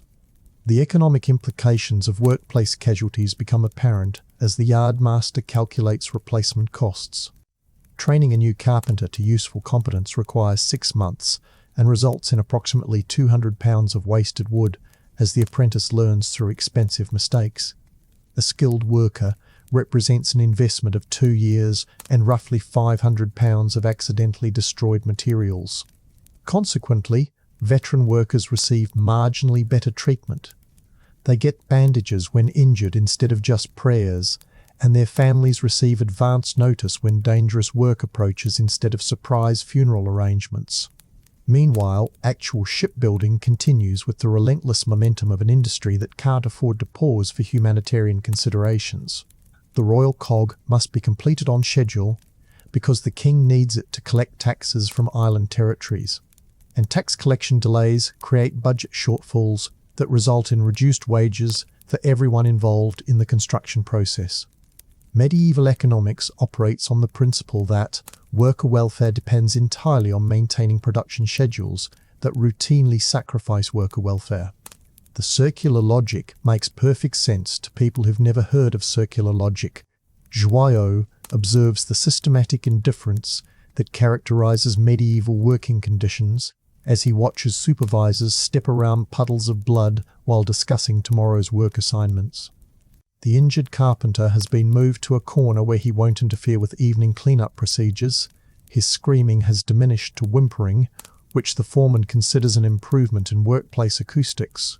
Medical attention will arrive after the tools are properly stored and inventoried, because tools represent capital investment while workers represent operating expenses easily replaced through recruitment at the next village over. As darkness settles completely, torches illuminate the continuing construction work. Night shifts operate under even more dangerous conditions because visibility decreases while production quotas remain unchanged. Accidents increase proportionally, but night work pays premium rates, an extra copper piece per shift for labourers willing to risk navigation by firelight among machinery designed to maim under optimal conditions. João reflects that medieval capitalism discovered the perfect balance between supply and demand. Infinite demand for dangerous work, infinite supply of people desperate enough to accept it. The day's final tally includes 1 completed hull section, 17 minor injuries, 3 major injuries, 1 probable fatality, and 2 workers who disappeared entirely, but might have simply decided to pursue career opportunities in agriculture, banditry, or any profession with better life expectancy than shipbuilding. Inês concludes that Portuguese maritime expansion succeeds not because of superior technology, but because of superior willingness to feed workers into construction processes until ships emerge from the other end. Chapter 7: Meteorological Warfare and Other Natural Disasters. Dawn breaks over Portus Cale with all the subtlety of a Moorish raid, which is to say it arrives without warning and immediately starts destroying everything in sight. The Atlantic weather system operates on medieval principles, unpredictable, violent, and completely indifferent to human planning or prayer. João wakes to the sound of wind howling through the harbour like a banshee with respiratory problems, while rain hammers the dock boards with the persistence of tax collectors and twice the malice. The storm that's been threatening since yesterday has finally decided to demonstrate why Portuguese sailors pray more fervently than most and die more frequently than average. The harbour transforms from busy commercial port to maritime disaster exhibition as anchored ships strain against mooring lines like terrified horses. Masts bend at angles that would make mathematicians weep, while hulls slam against stone piers with impacts that shake buildings 3 blocks inland. Wave crests foam white as monastery laundry, except monastery laundry doesn't weigh several tons per square yard and isn't travelling at the speed of divine judgment. João counts 17 vessels currently playing involuntary percussion against the harbour wall, a rhythm section that will either exhaust itself by noon or provide tomorrow's salvage crew with profitable employment opportunities. Medieval weather forecasting operates through a sophisticated system of consulting sheep entrails, observing bird flight patterns, and asking the village idiot what his joints predict about atmospheric pressure changes. Today's forecast, according to Brother Thomas, who moonlights as meteorologist between bloodletting appointments, calls for humoral imbalance in the celestial spheres, causing terrestrial disruption until God's wrath subsides or the storm runs out of energy, whichever occurs first. This represents the cutting edge of 14th century atmospheric science, which explains why medieval sailors have life expectancies shorter than their voyages. Inês arrives soaked through 3 layers of wool, her precious cinnamon cargo wrapped in oiled cloth and cursing that would make dock workers blush. She's been trying to deliver spices to a Genoese merchant whose ship is currently demonstrating advanced acrobatics against the harbour mole. The vessel alternately airborne and submerged, with crew members taking turns being launched skyward like enthusiastic but unwilling circus performers. The merchant stands on the dock screaming instructions in Italian that the wind immediately translates into incomprehensible gibberish, while his cargo floats around the harbour providing free entertainment for seagulls with strong stomachs. The economic devastation unfolds with mathematical precision as João calculates storm damage in real time. Each broken mast represents 6 months of wages for the carpenter who carved it. Each torn sail equals 3 months of income for the weaver who stitched it. Each sunk cargo hold contains goods worth more than most people see in their entire abbreviated lifetimes. Dark fact: Atlantic storms destroyed approximately 30% of Portuguese maritime commerce annually during the medieval period, creating an insurance industry based entirely on gambling that God preferred some merchant families over others, with premium calculations involving more prayer than mathematics. Survival strategies reveal themselves as experienced mariners demonstrate techniques passed down through generations of people who lived long enough to pass down anything. Sailors lash themselves to whatever appears sturdy while avoiding anything that might conduct lightning, sink unexpectedly, or catch fire from friction. The harbour master runs between moorings with the frantic energy of someone whose job performance is measured in sunken tonnage, shouting orders that nobody can hear over wind that sounds like the world's largest bagpipe being tortured by giants. Meanwhile, opportunistic entrepreneurs emerge from the storm like scavengers following a battlefield. Professional salvage crews position themselves strategically around the harbour, calculating which vessels will sink first and whether the cargo will be worth diving for once the weather passes. Medieval maritime law grants salvage rights to whoever physically touches floating debris first, creating competitive swimming events where the prizes include silk, spices, and the occasional drowned merchant who failed to abandon ship in time. The religious response to meteorological catastrophe follows established protocols developed through centuries of practice. Brother Rui leads a procession of soggy faithful around the cathedral, carrying a relic of St. Elmo, patron of sailors, while chanting prayers that compete with thunder for volume supremacy. The theory holds that sufficient piety can convince God to redirect storms toward less devout coastlines, preferably Muslim territories where destructive weather serves divine justice rather than mysterious divine punishment. Medieval theology operates on the principle that natural disasters always happen to someone who deserved them, even when that someone includes the people praying for protection. Structural damage spreads beyond the harbour, as buildings discover they weren't designed to withstand horizontal rain travelling at competitive speeds.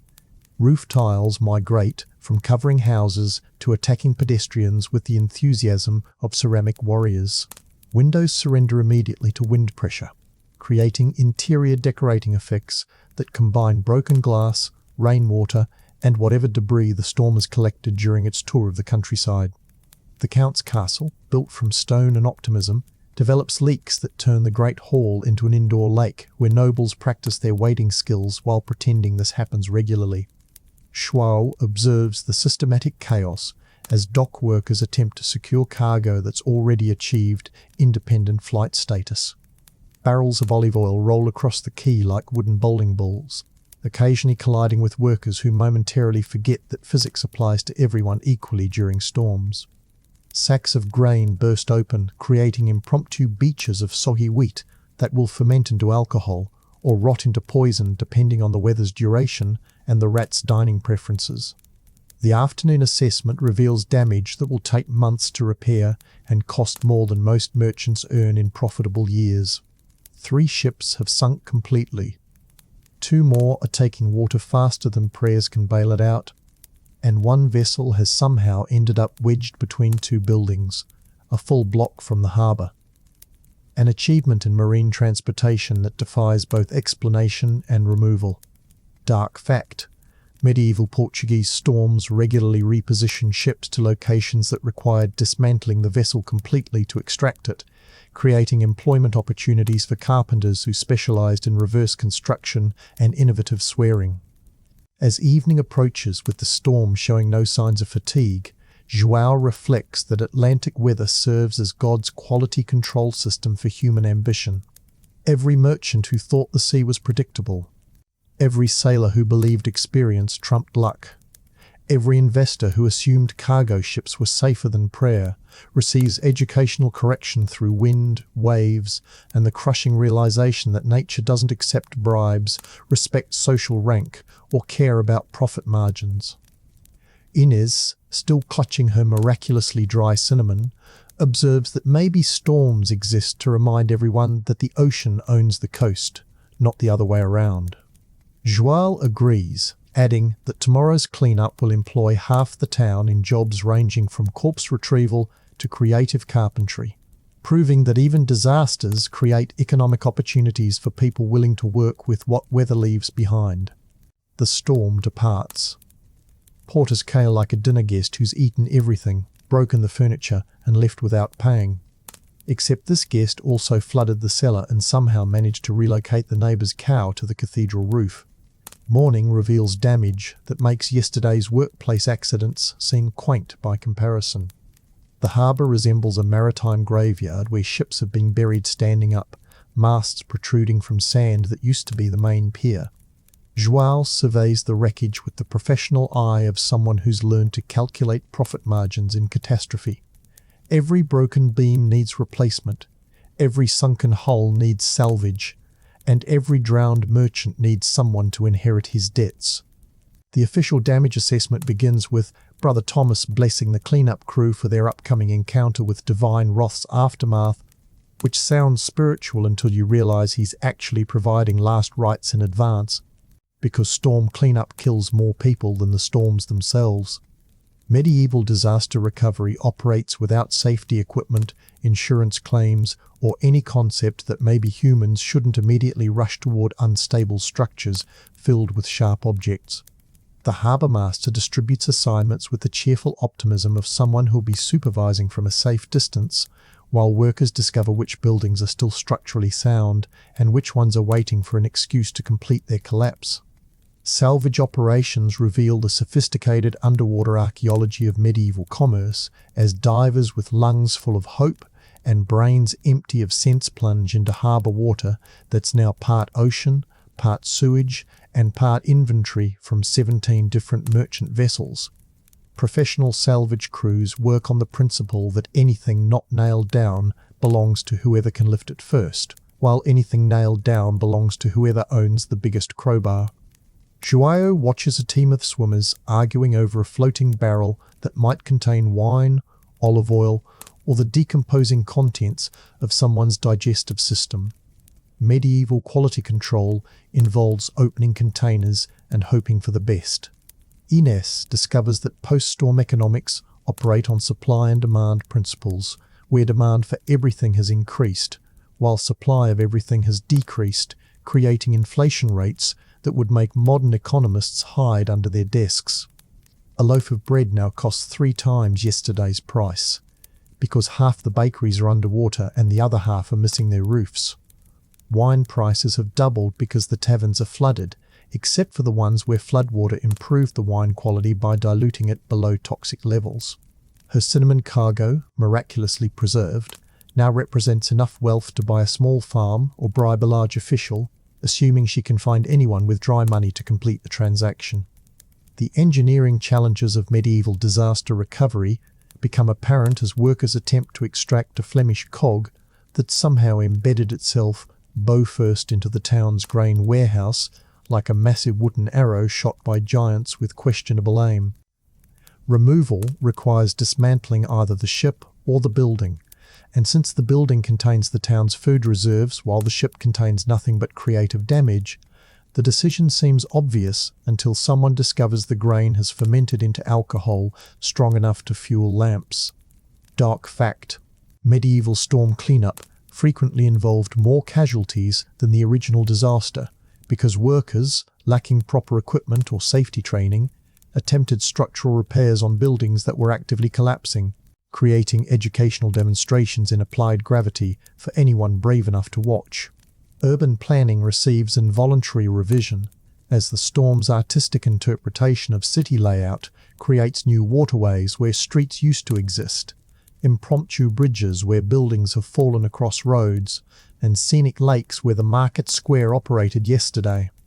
The Count's response involves declaring these changes improvements and taxing them accordingly. Waterfront property rates apply to houses that are now literally underwater, bridge tolls are collected from people climbing over collapsed buildings, and lake access fees are charged to anyone whose cellar has achieved aquatic status. Meanwhile, international commerce adapts to the new reality with the flexibility of merchants who've learned that complaining about circumstances is less profitable than exploiting them. Foreign traders discover that storm damage creates arbitrage opportunities.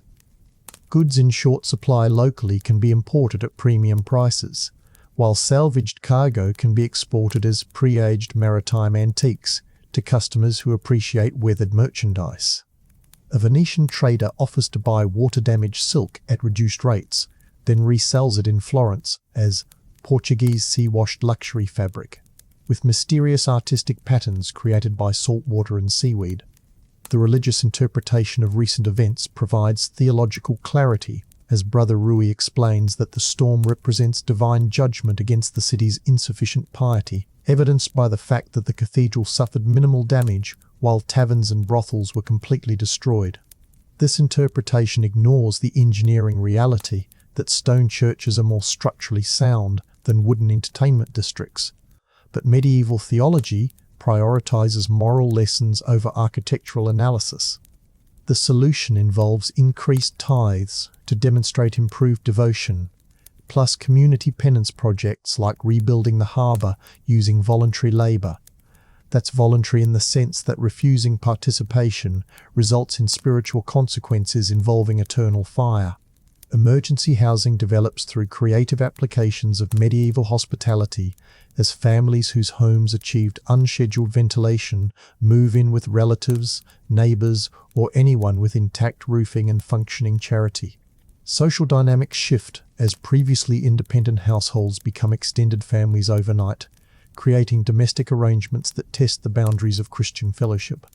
João observes that medieval storm recovery builds community spirit through shared misery.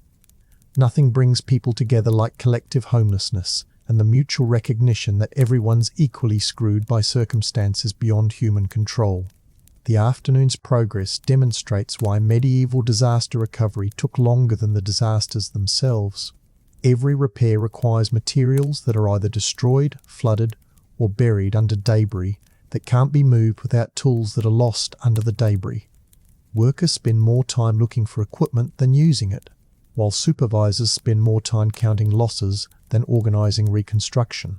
The mathematical result: for every hour of storm damage, recovery requires approximately 1 month of work, assuming good weather, adequate supplies, and no secondary disasters caused by cleanup operations. As evening approaches, João calculates that today's salvage efforts have recovered roughly 10% of yesterday's losses while creating tomorrow's problems through structural damage to buildings that appeared intact but were actually held together by habit and wishful thinking. The harbour resembles an obstacle course designed by someone with a grudge against maritime commerce, while the town looks like it's been rearranged by giants playing dice with architecture. Inês concludes that storms serve as nature's way of testing human adaptability. Those who survive learn valuable lessons about construction, planning, and the importance of keeping emergency supplies in locations that won't become underwater by morning. João adds that medieval disaster recovery operates on the principle that today's catastrophe becomes tomorrow's employment opportunity, assuming enough people survive to take advantage of the economic stimulus provided by comprehensive destruction. Chapter 8. The linguistic nightmare and cultural minefield.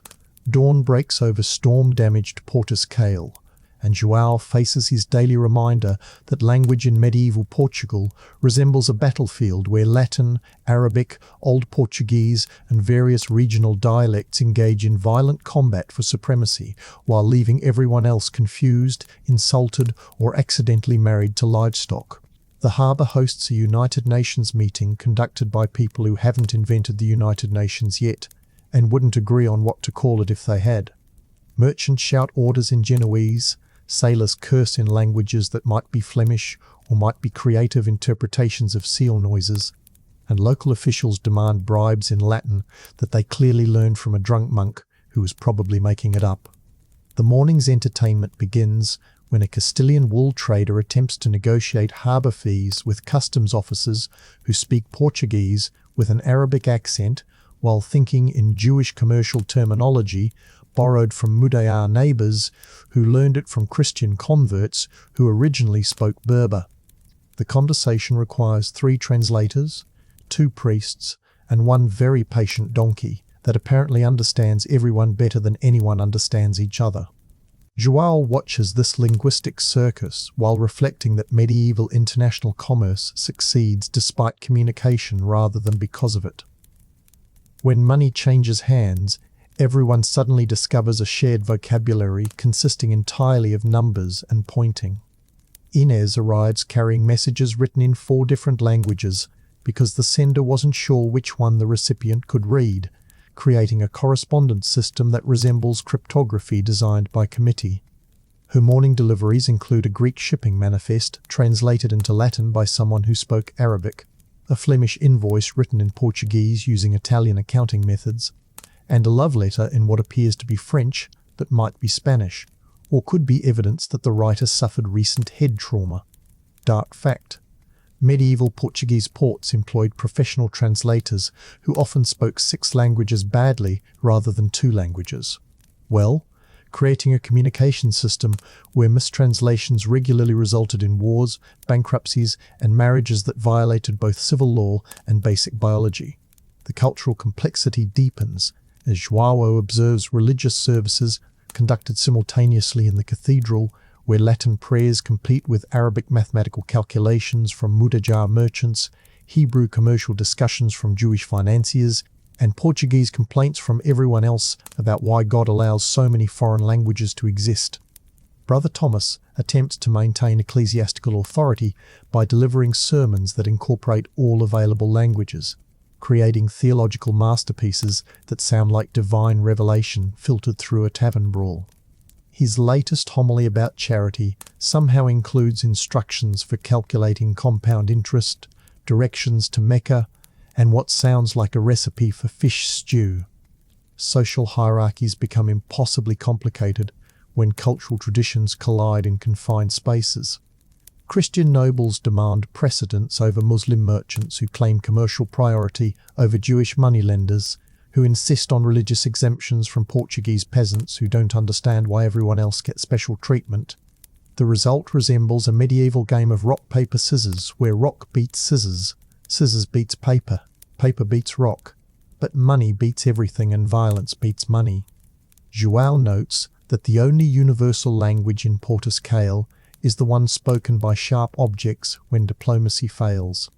The morning market provides advanced lessons in intercultural confusion as vendors attempt to sell products whose names don't translate between languages, creating commercial situations where customers and merchants negotiate through interpretive dance, dramatic gesturing, and mutual prayer for divine intervention. A Moorish spice dealer offers za'atar to Portuguese housewives who want herbs, but end up buying what they think is seasoning for what they hope will be food, rather than medicine or possibly poison. Medieval consumer protection operates on the principle that if you survive the purchase, the transaction was successful. Inês discovers that written communication presents even greater challenges than spoken conversation when she attempts to deliver a contract written in Latin legal terminology, translated into Portuguese commercial slang, and annotated in Arabic numerals by someone who apparently learned mathematics from a Byzantine monk having a nervous breakdown. The document requires interpretation by a committee including a lawyer who studied at Coimbra, a merchant who trades with North Africa, a priest who speaks church Latin, and a tavern keeper who claims to understand everyone when they're drunk enough to be honest about their linguistic limitations. Religious tensions simmer beneath the surface as Christian authorities maintain official dominance while acknowledging practical dependence on non-Christian expertise in finance, medicine, navigation, and any technology more complex than sharpened sticks. The result creates theological compromises that would make medieval church lawyers weep. Jewish physicians treat Christian patients using Arabic medical texts translated into Latin by Muslim scholars, while everyone pretends this arrangement represents divine providence rather than economic necessity. Dark fact: medieval Portuguese cities maintained separate legal systems for different religious communities, creating jurisdictional nightmares where the same crime could be punished differently depending on the perpetrator's faith, the victim's ethnicity, and the judge's breakfast quality. The afternoon brings diplomatic challenges when a French envoy arrives speaking court French to Portuguese officials who learned Latin from Spanish priests, educated by Italian scholars who studied Arabic texts translated from Greek originals copied by monks who might have been drunk, illiterate, or both. International relations require creative interpretation when treaty negotiations sound like poetry, written by someone having prophetic visions about commercial fishing rights. João observes that medieval diplomacy succeeds when all parties agree to misunderstand each other consistently rather than trying to achieve actual communication. Cultural etiquette creates daily minefields where innocent gestures become international incidents. Hand signals that mean peace to Christians indicate profound insult to Muslims, while dietary restrictions turn shared meals into theological debates about whether God prefers pork, fish, or vegetables blessed by the correct religious authority. Social customs vary so dramatically that what constitutes polite behavior in one culture represents grounds for blood feud in another, creating dinner parties that resemble armed negotiations disguised as hospitality. The economic implications of linguistic chaos become apparent as João calculates the cost of miscommunication in harbour operations. Wrong interpretations of cargo manifests result in misdelivered goods, incorrect tariff calculations, and occasional legal disputes settled by trial combat when all available translators quit in frustration. Maritime insurance policies written in multiple languages often contradict themselves, creating coverage that simultaneously guarantees protection and denies claims depending on which translation the arbitrator believes. As evening approaches, João reflects that Portus Cale operates as a medieval experiment in multiculturalism, where success depends on everyone's willingness to pretend they understand what's happening, while hoping their confusion doesn't result in accidental warfare, commercial disaster, or marriages to people whose names they can't pronounce.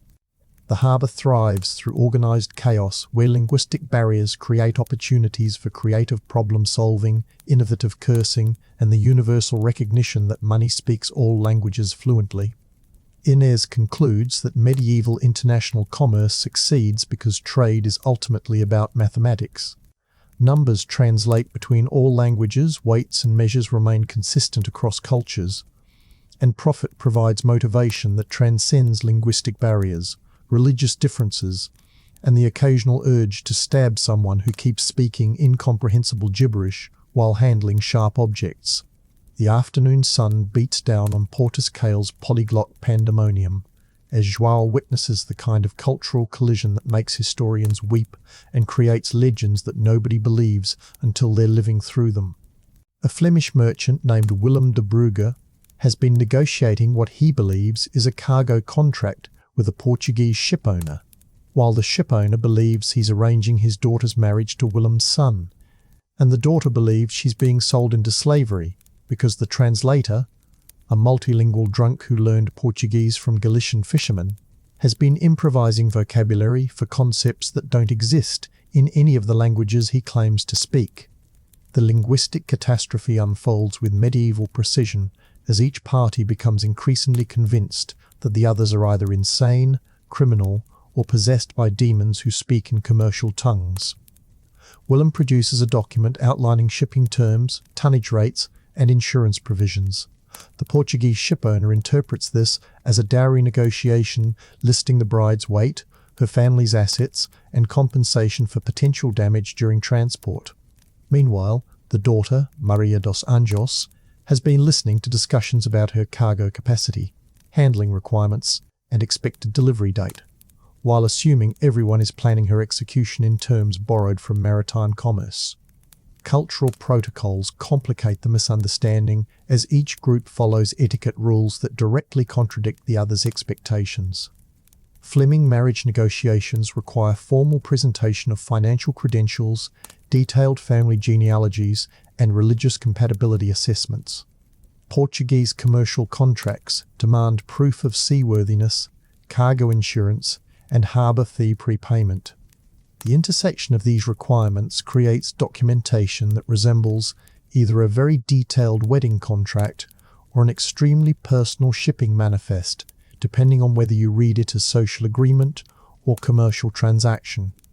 Inês observes the systematic breakdown of international relations as translators attempt damage control by translating the mistranslations, creating layers of confusion that would challenge philosophers and definitely overwhelm dock workers.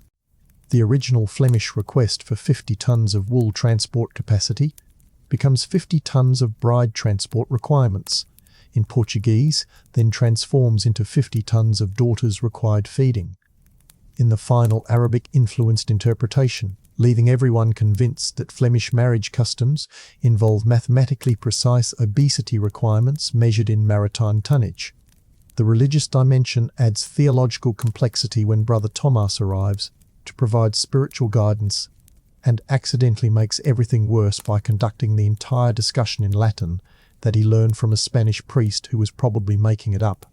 His attempt to clarify Willem's intentions involves conjugating verbs in ways that transform shipping contract into spiritual marriage covenant, while his explanation of Portuguese customs somehow converts cargo handling into sacred bride preparation rituals. Medieval ecclesiastical Latin operates on the principle that anything sounds holy if you use enough subjunctive clauses, even when you're accidentally arranging interspecies matrimony. Economic considerations create additional pressure as both parties calculate the financial implications of whatever transaction they think they're negotiating.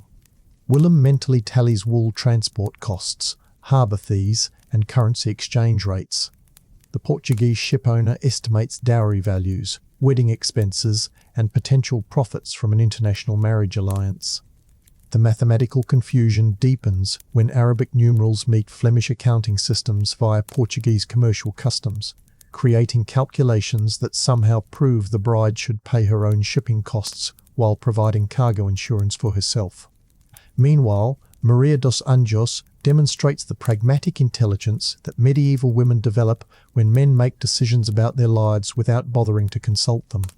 She's been quietly learning Flemish vocabulary from eavesdropping on dock conversations, discovering that Willem's commercial interests involve textile trading rather than human trafficking, which represents a significant improvement over her morning assumptions. Her afternoon consists of strategic positioning near discussions while practicing Flemish phrases that sound like maritime terminology but actually involve threats involving sharp objects and anatomical precision. The afternoon crisis peaks when Willem's son Pieter arrives from their ship expecting to meet Portuguese wool suppliers, but instead encounters a wedding procession featuring his bride-to-be, complete with musicians, flowers, and a priest who's been practicing his Flemish pronunciation of marriage vows that sound like cargo manifest readings. Pieter's confusion compounds exponentially as he realizes the business meeting he's attending is actually his own wedding, organized by people who don't speak his language to marry him to someone whose name he can't pronounce, for reasons nobody has successfully explained in any available dialect. Legal complications emerge as harbour officials attempt to determine whether they're witnessing international commerce, religious ceremony, human trafficking, or an elaborate practical joke perpetrated by someone with administrative access to official documents. Medieval Portuguese law provides clear procedures for regulating trade contracts and marriage ceremonies, but offers no guidance for situations where both occur simultaneously through mistranslation. The harbour master consults legal precedents written in Latin by lawyers who probably faced similar linguistic challenges, discovering that maritime law technically permits cargo to be married if proper fees are paid, and religious authorities provide appropriate blessings. Dark fact: medieval international marriages frequently resulted from translation errors during commercial negotiations, creating diplomatic alliances based entirely on misunderstood conversations about shipping logistics, with divorce procedures that required papal intervention and usually involved returning the bride, like defective merchandise with proof of original packaging. The resolution demonstrates medieval problem-solving at its pragmatic finest, as all parties discover that accidental marriages often prove more successful than intentional ones, especially when both families profit from combining Flemish textile expertise with Portuguese maritime connections. Willem realizes his son could benefit from Portuguese shipping contacts, while the Portuguese shipowner recognizes that Flemish commercial networks offer expansion opportunities that justify treating mistranslation as divine providence rather than clerical error. As evening negotiations conclude, João reflects that medieval international relations succeed through creative misunderstanding. When language barriers prevent clear communication, people interpret events in ways that serve their interests, while assuming everyone else shares their interpretation. The result creates agreements that satisfy everyone precisely because nobody understands exactly what they've agreed to, leaving room for future reinterpretation when circumstances change.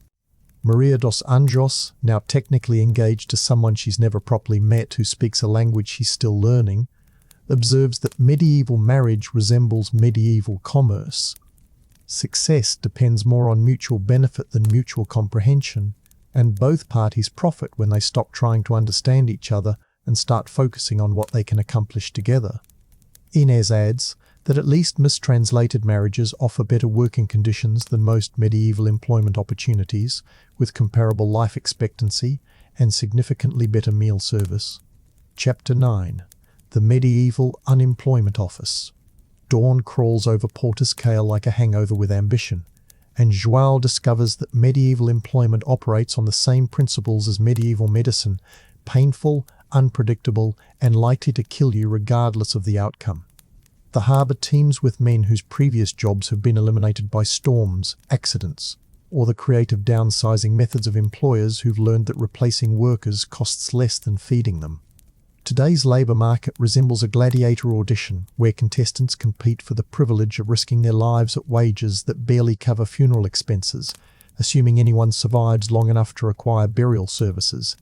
The job fair atmosphere develops as Dawn reveals yesterday's storm damage has created employment opportunities that didn't exist when the sun set.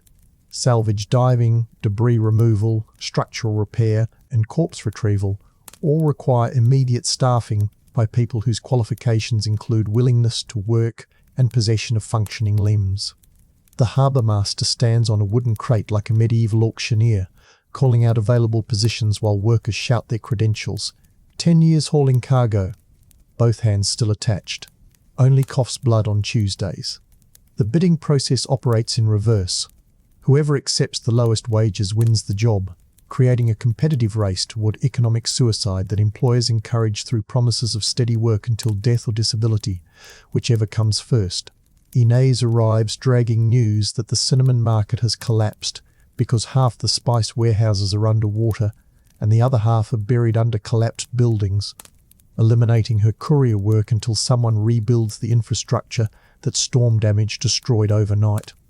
Her career transition options include tavern service, hazardous due to drunk customers with knives; laundry work, hazardous due to caustic soap that burns skin; textile weaving, hazardous due to machinery that amputates fingers; or prostitution, hazardous for obvious reasons.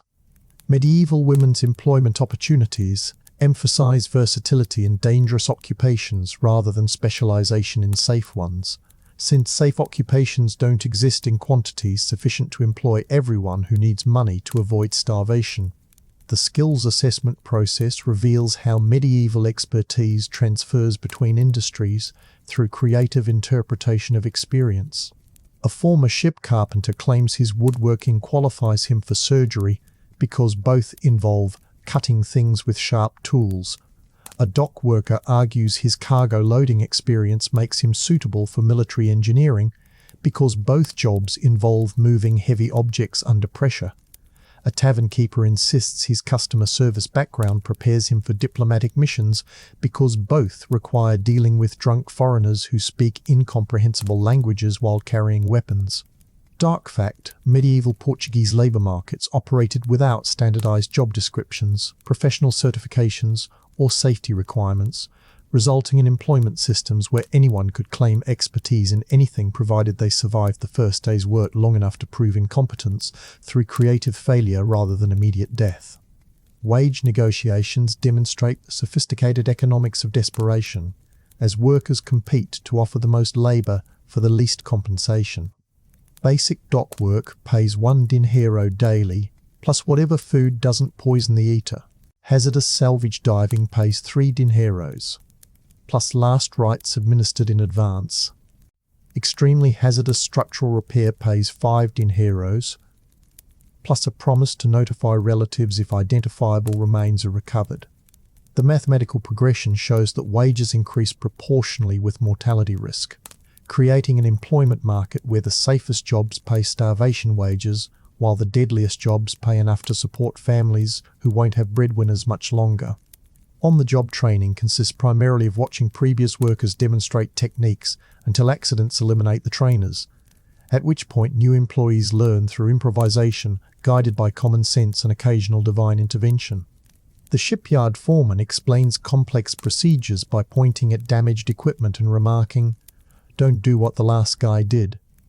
Medical instruction involves observing patients who survived previous treatments long enough to serve as positive examples, while legal training consists of studying cases where defendants avoided execution through superior bribery techniques rather than actual legal knowledge. The guild system provides professional development opportunities for workers who survive long enough to achieve journeyman status, assuming their chosen guilds haven't been dissolved by economic collapse, political upheaval, or the systematic elimination of guild leadership through workplace accidents that might or might not be coincidental. Guild membership offers protection against unfair labor practices, medical coverage for job-related injuries, and burial assistance for members who don't survive their professional development programs. Medieval labor unions emphasize solidarity through shared suffering rather than collective bargaining for improved conditions, since improved conditions are considered impossible given the fundamental nature of medieval existence. Career advancement follows established paths. Labourers who demonstrate competence without dying promote to supervisory positions where they can watch other people die while earning marginally higher wages. Craftsmen who master their trades without losing essential body parts can establish independent shops and risk bankruptcy instead of dismemberment. Successful merchants can invest in ships, cargo, and crew members whose life expectancy depends on weather, pirates, and the mathematical probability that God prefers some commercial ventures over others. João observes the systematic desperation that drives medieval employment as men with families to feed accept jobs that will probably orphan their children, while single workers compete for dangerous positions by emphasizing their lack of dependence as qualification for expendability. The labour market operates on the principle that everyone is replaceable except the people doing the replacing, creating employment systems where workers' greatest asset is their willingness to risk everything for wages that barely sustain life until the next paycheck. The afternoon shift assignments reveal how storm damage has reshuffled the entire local economy. Yesterday's spice courier is today's salvage diver. Yesterday's carpenter is today's emergency surgeon. Yesterday's tavern keeper is today's maritime insurance assessor. Medieval career flexibility emphasizes rapid adaptation to changing circumstances rather than long-term professional planning, since long-term planning assumes workers will survive long enough to implement their plans. As evening approaches, João reflects that medieval employment serves as an efficient system for converting human desperation into commercial profit, while maintaining the fiction that work provides dignity, security, and opportunity for advancement. The reality demonstrates that medieval labour markets function like gambling operations, where the house always wins, workers always lose, and everyone pretends the system operates according to divine justice rather than economic necessity. Inês concludes her day by accepting work as an emergency seamstress repairing sails damaged by yesterday's storm, noting that medieval employment offers valuable lessons in flexibility. When your industry disappears overnight, you either learn new skills quickly or discover whether starvation or exposure kills you first. The afternoon shift begins with Dom Rodrigo the bailiff, announcing new productivity standards that would make modern sweatshop managers blush with shame while taking notes for improvement. His latest edict requires dock workers to handle 40% more cargo, using 30% fewer workers at 20% reduced wages, with any complaints to be submitted in writing to officials who cannot read, assuming the complainants survive long enough to locate writing materials. João watches this announcement with the resigned expression of someone who's learned that medieval labour relations operate on the principle that workers exist to serve employers rather than the revolutionary concept that employers might occasionally consider worker welfare when calculating profit margins. Dom Rodrigo's management philosophy reflects advanced medieval thinking about human resources, specifically that humans are resources to be consumed, rather than assets to be maintained. His morning inspection involves counting fingers, toes, and functional limbs among the workforce to calculate maximum productivity potential, then assigning tasks based on the mathematical relationship between physical capacity and disposability. Workers with complete appendages receive heavy lifting assignments. Those missing fingers get rope work that doesn't require grip strength. Employees with significant injuries are reassigned to supervisory positions where they can watch others get injured while earning the same wages. The workplace efficiency initiatives demonstrate Dom Rodrigo's innovative approach to medieval industrial management through creative reinterpretation of basic human needs. Lunch breaks are eliminated because eating during work hours represents theft of employer time. Water breaks are discouraged because excessive hydration leads to excessive urination, which interrupts productivity. Rest periods are banned because tired workers develop character through suffering, while rested workers develop dangerous ideas about deserving better treatment. Medical attention for workplace injuries is limited to prayer and whatever clean cloth might be available, since professional medical care encourages workers to survive accidents that should naturally eliminate the less dedicated employees. Performance evaluations occur through Dom Rodrigo's sophisticated assessment system that measures worker value based on their ability to complete dangerous tasks without complaining, dying, or requesting compensation for permanent disabilities acquired during employment. Excellent performance ratings go to workers who lose limbs quietly. Satisfactory ratings are assigned to those who scream briefly before resuming work. Unsatisfactory evaluations are reserved for employees who survive major accidents and then have the audacity to expect medical treatment, reduced workloads, or acknowledgement that perhaps working conditions might be improved through minor safety modifications. Inês discovers that medieval sexual harassment policies exist in the sense that Dom Rodrigo's advances toward female workers are considered policy rather than harassment, since feudal law grants supervisors broad authority over subordinate personnel. Her new position as emergency seamstress includes additional duties involving Dom Rodrigo's personal needs, defined broadly enough to encompass anything he considers necessary for maintaining workplace morale, management satisfaction, and the feudal tradition that powerful men deserve comprehensive services from powerless women. Resistance is discouraged through creative interpretations of insubordination penalties that range from wage reduction to public punishment for undermining supervisory authority. Dark fact: medieval Portuguese labour law recognised workers' right to complain about unsafe conditions, unfair treatment, and abusive supervision, provided complaints were submitted through proper channels to authorities who had financial interests in maintaining current employment practices, creating legal protections that existed primarily as theoretical concepts rather than practical remedies for systematic exploitation. The afternoon productivity meeting reveals Dom Rodrigo's strategic vision for maximizing harbour efficiency through systematic elimination of worker protections, safety requirements, and survival expectations. His presentation includes cost-benefit analyses, proving that replacing dead workers costs less than preventing workplace fatalities, statistical demonstrations that injured employees require expensive medical attention, while dead employees require only burial expenses, and mathematical calculations showing that worker replacement programs generate more profit than worker retention strategies. Union organizing attempts develop spontaneously as workers discover that collective action might improve their situation, until Dom Rodrigo explains that labor organizations constitute conspiracy against feudal authority, with penalties including public flogging for organizers, wage confiscation for participants, and creative punishments for anyone caught discussing worker rights without supervisory approval.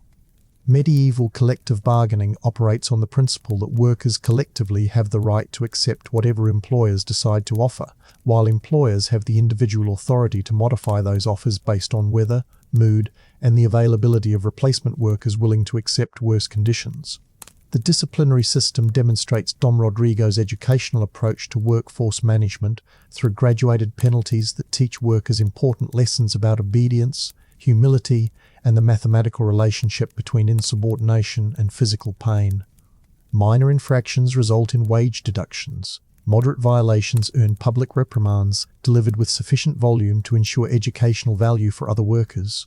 Serious offences require creative punishments that combine physical discomfort with spiritual instruction about the importance of accepting divine will as expressed through supervisory authority. João observes the systematic dehumanization that characterizes medieval employment relationships as Dom Rodrigo refers to workers by their productivity statistics rather than their names, their replacement costs rather than their personal circumstances, and their disposal efficiency rather than their survival prospects. The workforce becomes inventory to be managed rather than people to be respected, creating management systems where human welfare is measured entirely in terms of commercial impact, rather than moral considerations that might interfere with profit maximization. Evening shift assignments reveal Dom Rodrigo's innovative scheduling practices that maximize worker availability while minimizing compensation through creative interpretations of daily wage calculations. Workers receive full pay for full days, half pay for partial days, and no pay for days when they're too injured to work effectively, creating employment systems where illness, accidents, and exhaustion become financial penalties rather than circumstances requiring employer support or understanding. The performance incentive program operates through Dom Rodrigo's sophisticated motivational system, where workers who exceed expectations receive the privilege of attempting even more dangerous tasks for the same wages, while workers who meet basic requirements are encouraged to improve through threats of replacement by hungrier employees willing to accept greater risks for reduced compensation. Excellence is rewarded with additional responsibility, adequacy is tolerated temporarily, failure is eliminated through termination that might be employment-related or might be more permanent depending on the specific nature of the failure. As darkness settles over the harbour, João reflects that medieval labour relations function as educational systems where workers learn valuable lessons about power, authority, and the importance of accepting social hierarchies that place their welfare far below employer profits. Dom Rodrigo's management style represents the logical conclusion of feudal economic theory: workers exist to serve employers, employers exist to serve nobles, and nobles exist to serve God, creating a divine chain of command where questioning authority at any level constitutes heresy against the natural order. Inês concludes that medieval employment offers comprehensive training in survival skills, conflict avoidance, and the practical applications of medieval justice, noting that workers who survive Dom Rodrigo's management style are prepared for any subsequent employment challenge, assuming they retain enough physical and mental capacity to pursue other career opportunities. Chapter 10. The Medieval Escape Room. Spoiler: there's no exit. The final dawn over Portus Cale arrives with the enthusiasm of a tax collector who's discovered hidden wealth, which is to say it brings unwelcome illumination to problems that look manageable in darkness, but reveal themselves as insurmountable in daylight. João wakes to the sobering realization that everything he's experienced over the past weeks represents normal life in medieval Portugal, not some temporary nightmare from which he might awaken to find indoor plumbing, antibiotics, and employment contracts that don't include clauses about acceptable limb loss during routine duties. The harbour stretches before him like a prison yard, where the walls are economic necessity, the guards are feudal obligations, and the sentences are measured in lifespans rather than years. Geographic imprisonment operates through medieval Portugal's sophisticated system of legal bondage that ties people to their birthplace with chains forged from law, tradition, and economic desperation. João cannot simply pack his belongings and relocate to a more hospitable region because he doesn't own belongings worth packing, lacks money for travel, and wouldn't be legally permitted to leave Count Afonso's territory anyway. Medieval Portuguese law recognizes the concept of freedom in the theoretical sense, while implementing practical restrictions that make freedom about as attainable as unicorn ownership. Peasants belong to their lord's land, craftsmen are bound by guild obligations, even merchants require travel permits that cost more than most people earn in profitable years.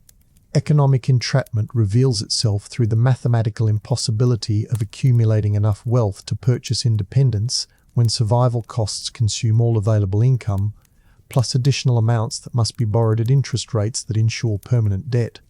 João calculates his financial position using medieval arithmetic: daily wages, minus taxes, guild fees, church tithes, feudal obligations, food costs, shelter expenses, and various penalties for breathing. While poor equals a negative number that grows larger each day regardless of how hard he works or how little he consumes.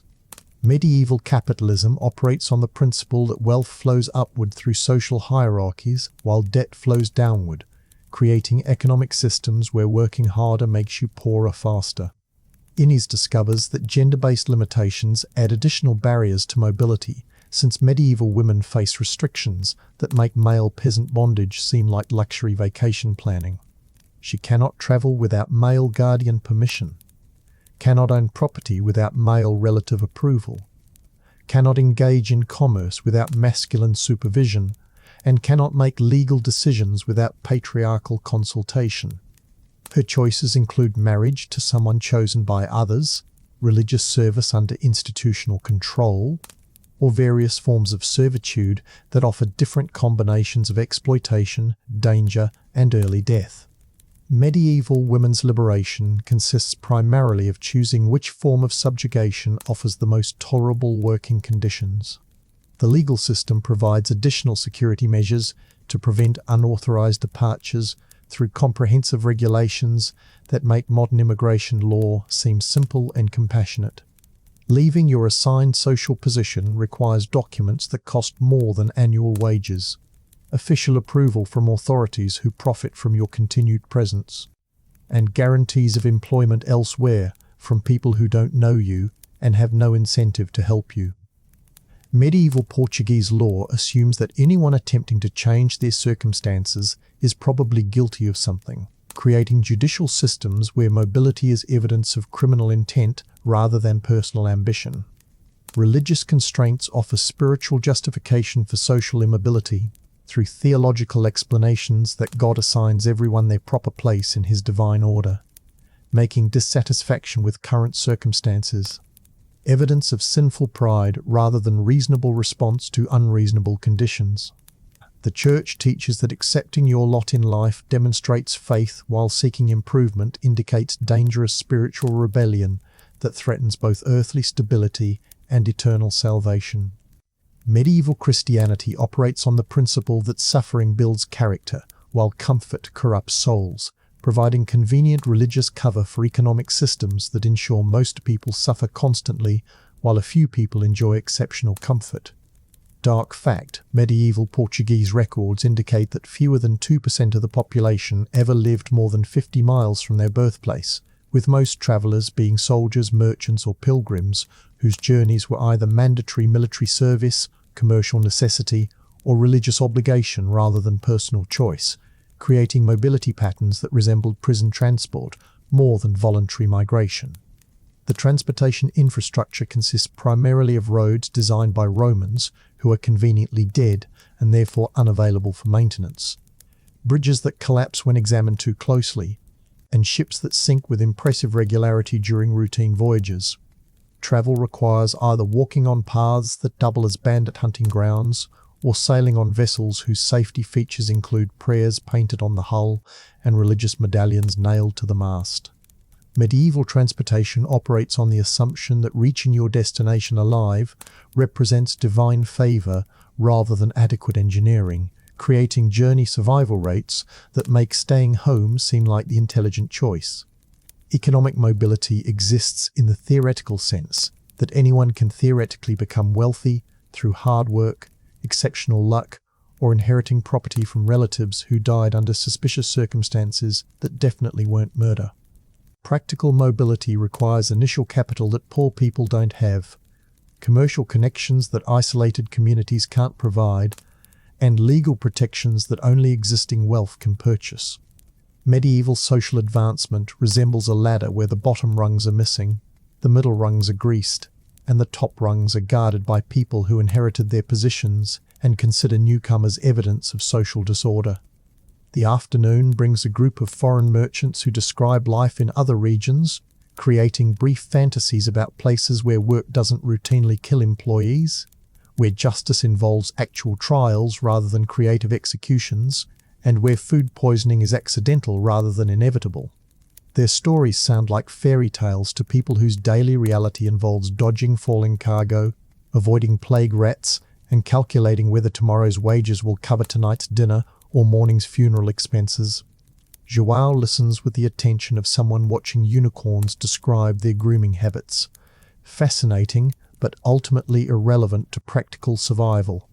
Military service provides the only reliable escape route from civilian poverty, offering opportunities to experience different forms of suffering in exotic locations, while serving masters who consider soldiers slightly more valuable than equipment, but significantly less important than horses. Medieval armies provide comprehensive travel benefits, including forced marches, battlefield accommodations, and medical care that consists primarily of sharp objects applied by people who learn surgery from watching previous patients die creatively. Military retirement plans assume veterans will either die heroically or survive long enough to become someone else's problem. As evening approaches, João contemplates the mathematical certainty that he will spend his remaining years in Portus Cale performing the same dangerous work for the same inadequate wages, while his body deteriorates from the same occupational hazards that eliminated his predecessors. The harbour represents not just his workplace but his world, the boundaries of his existence defined by dock walls, guild regulations, and feudal obligations that ensure his children will inherit his social position along with his debts, restrictions, and life expectancy. Inês reflects that medieval life resembles an escape room designed by someone who forgot to include an exit, noting that the puzzle's solution involves learning to find satisfaction within constraints rather than hoping for freedom from them.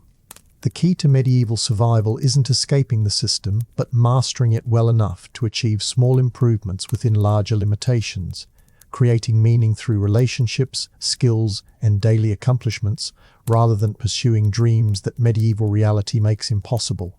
The sun dives toward the Atlantic, and the harbour haze turns orange, but twilight brings no romance, just another shift change. João is back on the wharf, palms cracked, shoulders aflame. Inês has stitches in her thumb from sail mending and splinters in her conscience from wondering whether any of this can ever improve. A Venetian galley creaks at anchor, about to leave for Cadiz.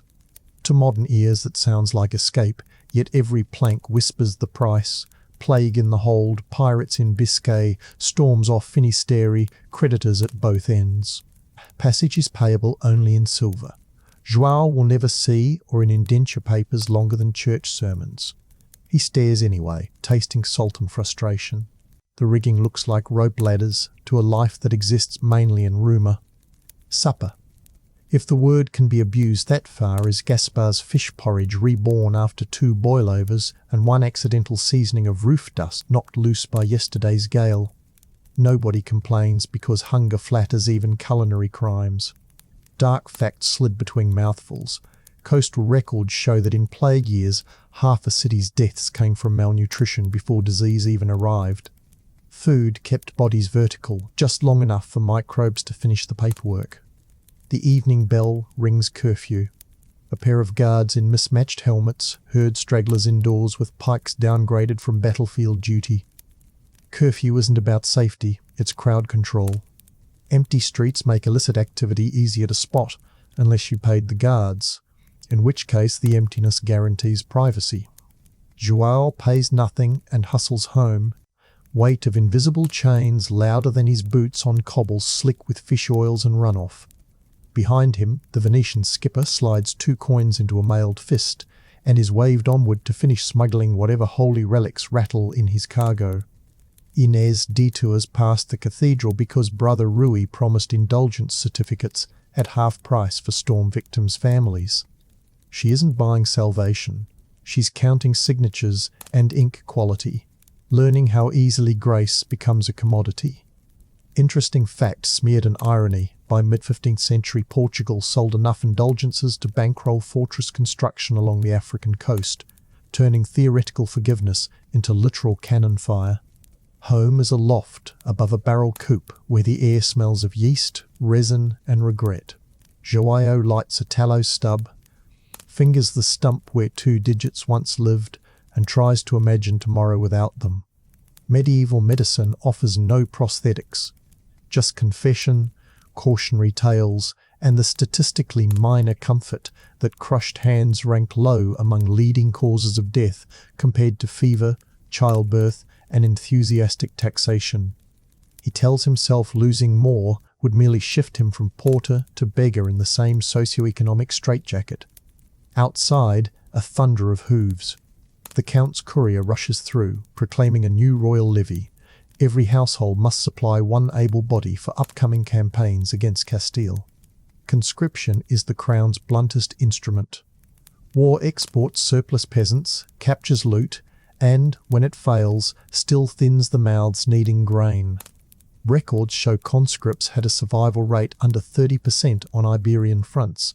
Plague-time recruits fared worse, dying of camp dysentery before seeing an enemy. João feels a cold knot. Statisticians won't exist for centuries, but he just became one more data point. He and Inês meet in the alley between their lodgings, both holding crumpled notices. She is exempt only if she marries within the month. Married women count toward household quotas but aren't marched off themselves. The policy keeps families producing future taxpayers while husbands swing swords elsewhere. Marriage is military logistics, a clever strategy dressed up as morality. They trade a silence thick enough to slice. No romance blooms here, they're comrades, not star-crossed lovers. Yet João hears himself offer. Awkward, half-joking, half-desperate to wed for the waiver. Inês laughs once, bitter as wormwood, and says a paper ring won't free them, it would just anchor 2 drowning swimmers to the same millstone. She pockets the decree, muttering that she'll sign on as a camp-follower seamstress, better to mend tents than mourn a husband. Night deepens. From upriver drifts the chant of penitents carrying torches along flood-ruined streets, begging divine mercy before winter. The torches flicker off sagging walls, painting scenes the Inquisition will one day immortalize in smoke and pyre. João watches flames dance and thinks of the galley sails, of road dust beyond the county line, of any path away from this grinding wheel of obligation. Then remembers the tolls, patrols, fevers, pirates and recruitment posts waiting on every path. Medieval Portugal is a labyrinth whose exits all feed back to its centre. A final gust off the Atlantic snuffs the street lamps. In pitch darkness, João reaches for the door, aware that he will wake in a few hours to the same dock, same taxes, same wounds dressed in yesterday's rags. Modern audiences might ask why he doesn't revolt, innovate, escape. The answer, written in bruises and statute parchment, is that revolt starves, innovation bankrupts, escape bleeds. Survival lies not in overturning the board, but in sliding each weighted piece just enough to see dawn again. He whispers a wish to whatever saints oversee perseverance. Tomorrow he will haul rope with 8 fingers, count coins that never multiply, dodge plagues he can't see, and pretend the sea air tastes like hope instead of rust. And if luck holds always the longest shot in any medieval wager, he will greet another sunset with his meagre portion of self still intact. In Portus Cale, that grim arithmetic passes for victory. Imagine you've just been catapulted into 1347 Portugal. The air smells like salted corpse. The bailiff is inventing a new tax on the way you breathe, and Brother Thomas is sharpening leeches for your wellness. Here's a brutally honest critique of the whole rotten setup, followed by the least impossible fixes you could attempt with only 14th century tools at hand. 1. Public health. More like public hazards. Criticism, open sewers, plague-grade rodents, communal bloodletting. Every policy screams, population control by trial and error. What you'd actually do, dig and cover, grab a spade, recruit equally terrified neighbours, and carve shallow latrine pits downwind of habitation. Cover daily with ash or sand scavenged from the glassmaker's refuse. It won't stop Yersinia pestis, but it will slash dysentery. Quarantine light. Hang a red-dyed rag over any house that shows fever. Medieval minds already love symbols. Lean into it. Keep visitors out, food in. Cost, 1 scrap of wool and community gossip. 2. Medical care. That actively tries to kill you. Criticism. Doctors treat blood like an embarrassing surplus item. Surgical instruments double as carpentry tools. What you'd actually do. Herbal triage, rosemary, garlic, and wine vinegar all grow or ship locally. Soak bandages in vinegar. Chew garlic for microbial half measures. Burn rosemary sprigs to mask miasma, so at least caregivers can stay conscious. Gueld knowledge swap. Bribe a literate monk to copy Arabic medical summaries, making the rounds in Iberia. Even half-garbled translations of Ibn Sunnah beat Brother Thomas's horoscope. 3. Feudal economics. Rigged from coin 1 criticism, your wage is a rounding error between tithes, tolls, and the count's next banquet. What you'd actually do. Micro-co-op. Pull tools with 5 other labourers. Rotate usage so no one pays full wear and tear alone. If Dom Rodrigo demands a rental fee, present it as a single asset already pledged to church repairs. Instant bureaucratic loop. Side hustle in weights and measures. Nobles hate being shorted on taxes, but love under-declaring their own cargo. Offer calibrated stone weights you cast from scrap lead. Charge in food, not coin, to dodge the ledger. 4. Justice system, aka casual dismemberment theatre. Criticism, trials, last 3 questions, sentences last forever or until the axe drops. What you'd actually do, duffel witness swap, build a quiet pact with 2 unrelated households, always appear as each other's respectable character witnesses. Medieval courts crave public oaths. 3 coordinated testimonials can tilt a verdict. Public reading club, teach a few doc kids to recite key passages of Alfonso X's Siete Partidas, already 75 years old but respected. Quoting statute in the square embarrasses minor officials into procedural delays, sometimes long enough for bribes to cool tempers. 5. Food that wants you dead. Criticism. Everything is either spoiled, infested, or doubled as rat housing overnight. What you'd actually do. Solar smoking rack, 2 poles, fish guts, and a slow fire of oak sawdust keep protein edible 3 days longer. An eternity here. Sell surplus as pilgrim rations, a premium label in a city of travellers. Al, not water, brew weak table beer.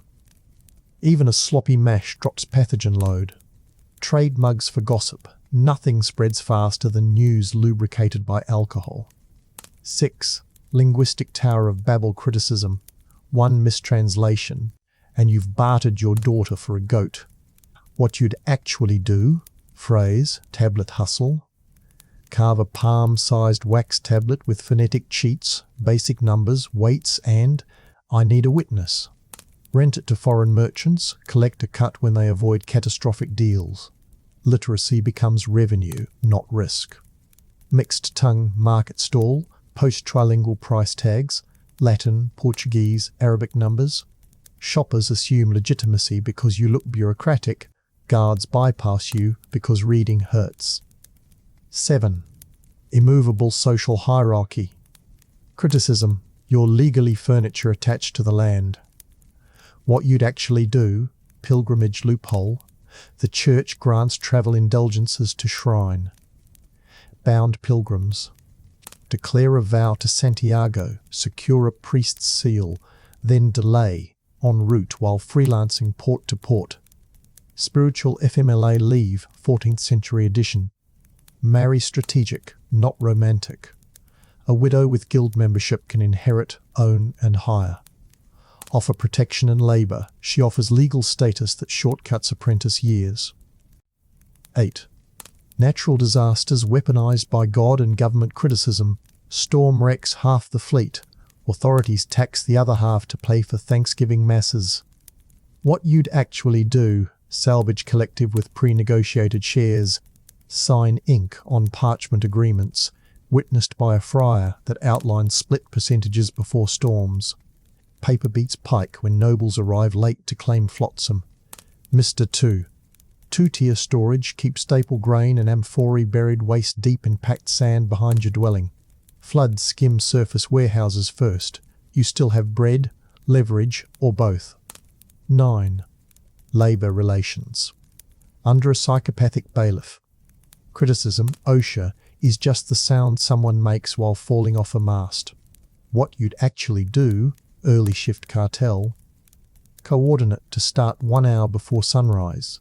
Finish essential tasks before Dom Rodrigo appears.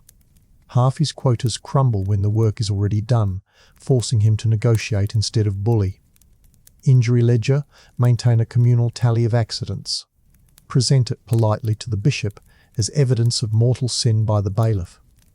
Church PR matters. Threats of spiritual scandal can translate into earthly concessions. 10. No exit clause. Criticism, roads are bandit playgrounds, ships are floating coffins, and permits are pure extortion. What you'd actually do? A book passage's crew, not passenger. Learn basic rigging. A working berth costs nothing but replaces room for one less rat. Survive 2 voyages and you're experienced, doubling your odds next time. Tie. Letter of credit leapfrog. Accumulate tiny deposits with travelling merchants, transferred by notarized letters between ports. Eventually you control portable capital money that walks even when you can't. Final rant. Medieval Portus Cale is not a misunderstood wonderland.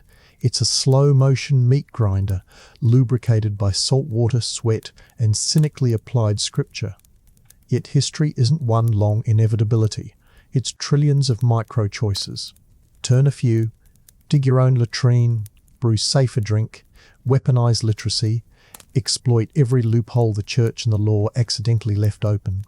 You won't birth modern democracy overnight, but you might shave a few deaths off the ledger, stash a handful of silver and, miracle of miracles, fend off the bailiff's axe long enough to witness the Renaissance sneak over the horizon.